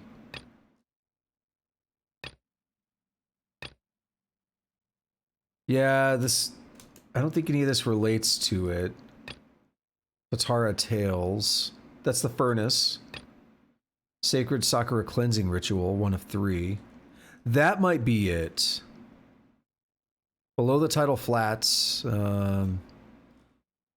That might be it. I don't know. Also, we are 56 and I missed it when it happened. I noticed earlier we were very, very close. And it did happen. Complete the moon-bathed deep. Alright, so I like that. I like that we're getting some progress here. Cleaning up all these side quests is going to be a big thing for me to do because they block me from doing normal quests a lot of the time. And they're going to unlock more things for me to do here. Like, I think that's going to be how we finally explore this down here on Surumi Island, for instance. I think it'll be cool to be working on these quests and finally, like, open more stuff up and you know, get some good progress all around, right? So we're gonna warp here and leave it off here today. We have about 3.5 hours. It's not bad. The Yaimiko quest was pretty decent. We have another, like, story quest we can do next time. I mean, there's still plenty that I haven't done. If we look... Oh, I'm in the wrong thing. Excuse me. Yeah, there's still a few here. So we have the Yelan one unlocked. We have these, which I'm so far behind on. And they kind of suck to grind. I'm not gonna lie. They should honestly make an option to just skip to the next choice for repeated playthroughs. Or something like that, if you're grinding them, because they are... That's why I haven't done them in so long. Because I did the Noel ones, and I'm like, oh my god, that took so long. It's cool, I like it, but it takes so long. So I don't know when I'm going to do those. But we do have a handful of story quests here for the big characters. That would be nice to do at some point. And at some point, they will block us from doing quests. We've seen that in the past. We know it's going to happen again, so it may be worth taking on one of these next week, as well as doing 1 or 2 of these. Just to kind of keep up the pace on both. Of my retinue during my impromptu absence. I'm sure the good people of the Adventurers Guild are absolutely fine, mein Fräulein. And it'll give me a chance to unlock more keys as well. Basically, if I'm actually doing some of those quests, then I'll have incentive to keep unlocking keys. Right now, I don't really have incentive because I don't want to start quests and then have them interfere with each other, or have something where I accidentally walk into another quest by accident and start it up when I'm not trying to. That's kind of why I'm holding off unlocking them. Because it sucks when you're trying to just walk through a city and it's like, you didn't know because you don't have it as your tracked quest. And the game's all of a sudden is like, hey, guess what you're doing now? You're in a quest, you're in dialogue and a scene. a whole situation is happening, right? And you're like, but I wanted to do something else. I had something else marked. Never happened to me ever. No way, not at all, right? Okay. Oh yeah, these bones. I remember them. So that is going to be it today. So thank you to anyone who showed up, whether you're lurking or chatting or whatever you like to do while you watch the stream. I think I'm going to change my old outro there a little bit. It was fun, but I think I'm going to change that one. So we'll just say lurking and chatting from now on, I guess. Yeah, thank you to anyone who showed up, whether you're lurking, chatting, whatever you like to do while you watch the stream. I appreciate it. If you are new and you like the stream, you like Genshin Impact, you like Dwarf Fortress, or Caves of Cod, or Star Ocean Divine Force, which I just finished, or all kinds of other games, because I do play a lot of different kinds of games, hit that follow button here on Twitch. And, oh, also coding. I do programming streams on Monday, Wednesday. I'm doing a roguelike tutorial in Rust, and it's a lot of fun. So if you like any of that stuff, hit that follow button here on Twitch. If you want to see when I go live, leave that notification bell on. It's on by default when you follow somebody. You can also head on over to YouTube, where the streams go up 2 weeks after they are live here on Twitch. Or if you're already on YouTube watching this in the future, congratulations on being in the future. And I would appreciate if you would do all the fun stuff while you're over there on YouTube, like liking, subscribing, hitting that notification bell, leaving a comment. I do read and respond to my comments. Tusk knows, he left one a couple days ago, and I responded fairly quickly. So there's all that for the YouTube side of things. You can also follow me on Twitter. Turn the notifications on there, where most of what I do is post when I go live here on Twitch. So you could use that as another way to see when I go live. And for some people that may be more reliable than Twitch notifications. Twitch notifications are reliable for me, but I've heard complaints in the past from a few people that they don't get a notification until I've been live for like an hour or something. So if that's a problem for you, and you want to know when I go live that badly, then you can follow me there on Twitter and turn the notification bell on. And that is it for the outro goodness. I don't think I missed anything there. Oh, this is a really nice view right now. Cool. That is it for the outro goodness, though. I don't think I missed anything, so with that said, hold on. Yeah, I'll be back tomorrow with the programming stream, as I already mentioned. Trying to remember, I think we're doing some big refactoring to our map generation stuff tomorrow. It's going to be a pretty beefy session. It's going to be starting up in the morning in just about 12 hours and 15 minutes from now. So not too far from now, if you're watching this in the moment and you want to know when I go live with the coding, if that's even relevant. But it's going to be happening, and I'm looking forward to it. It's going to be a big old beefy boy. Boom! From that follow earlier, look at all the emotes. I love it. Absolutely love it. Alrighty. So, yeah, as I was saying, be back in about 12 hours with the coding stream. Big map refactoring to make it much easier to generate interesting and unique maps for our game. It's going to be pushing us through the last sections of the map generation stuff over the next couple of weeks and moving us into like building a game where we put all the things we've learned together. It's going to be a lot of fun. And we'll have something much more playable than what we have. I mean, what we have now is kind of playable, but it's just a basic dungeon. We're going to have cities, all kinds of fun stuff. Looking forward to it. Alrighty. Tuska saying take it easy. Well, you know what I'm about to say. So that's enough of me rambling. I'm going to go record a little bit of Dwarf Fortress before I go to bed. I'm going to work on the Diluvian Machine. We had a couple other cool names. Let me read about it real quick. No emotes showed up. Do those emotes not work on the emote wall? I thought they did. No, they do. Oh, you know what? Just try to spam it. Spam it. They should show up, but I think it just went off screen. Sometimes they go off screen if you only do one. But I know when you put like the crows and stuff, the corvids and stuff, they show. Yeah, there we go. There we go. All right. One quick side note, because it was fun. I did this earlier. I came up with the name Diluvian Machine myself. Diluvian is a word that. Oh, look at that! We got a subscriber on YouTube. I just got an email about it. I love it. Diluvian is a word that means involving floods. It's another term for diluvial. It's an archaic term applied during the 1800s to widespread surfical deposits of sediments that could not be explained by the historic action of rivers and seas. It was originally argued to have been deposited by the action of extraordinary floods of vast extent, specifically the Noachian flood, the Noah flood. So that's what the term diluvian comes from.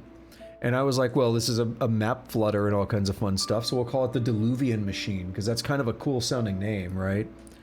And in my mind, when I hear a name like that, I think of Laputin Machine, which is a thing from Deus Ex.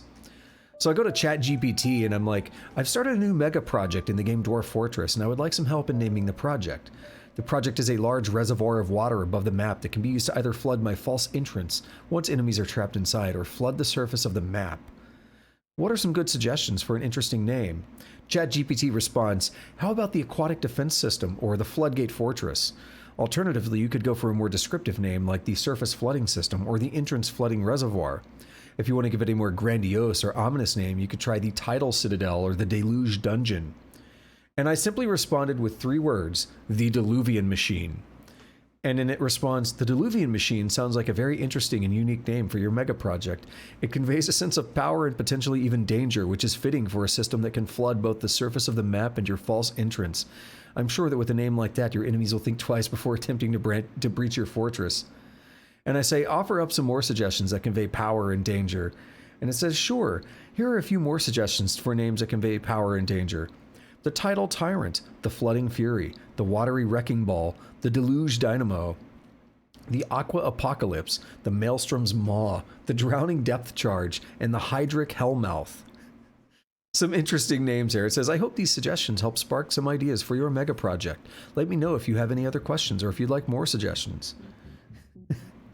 It's very interesting. I really like that. Some cool names that it generated. I'm sticking with mine, but I really like the options that it came up with. Really cool. Really cool stuff. Anyway, that's a big aside. I did ask it for ideas for other mega projects as well, and it's pretty cool stuff. Alright though, that's enough of me rambling about a game that's not Genshin Impact, that has nothing to do with this. I just thought it was fun to mention. I'm gonna go try to wrap up the pump stack to get the water into the reservoir. I'm gonna record that. It's gonna go up on YouTube only. It's not gonna be on stream.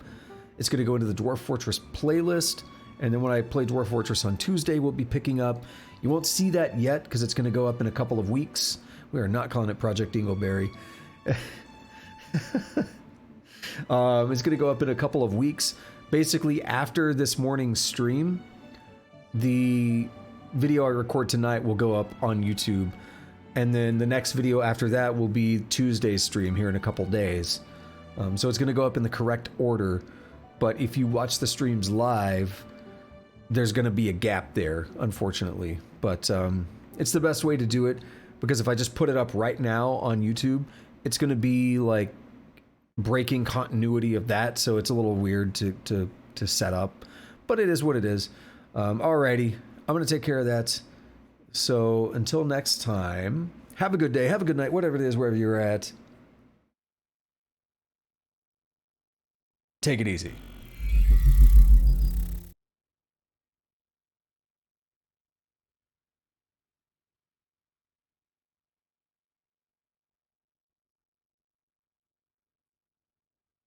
Ooh, your ass is grass, and I've got the weed whacker.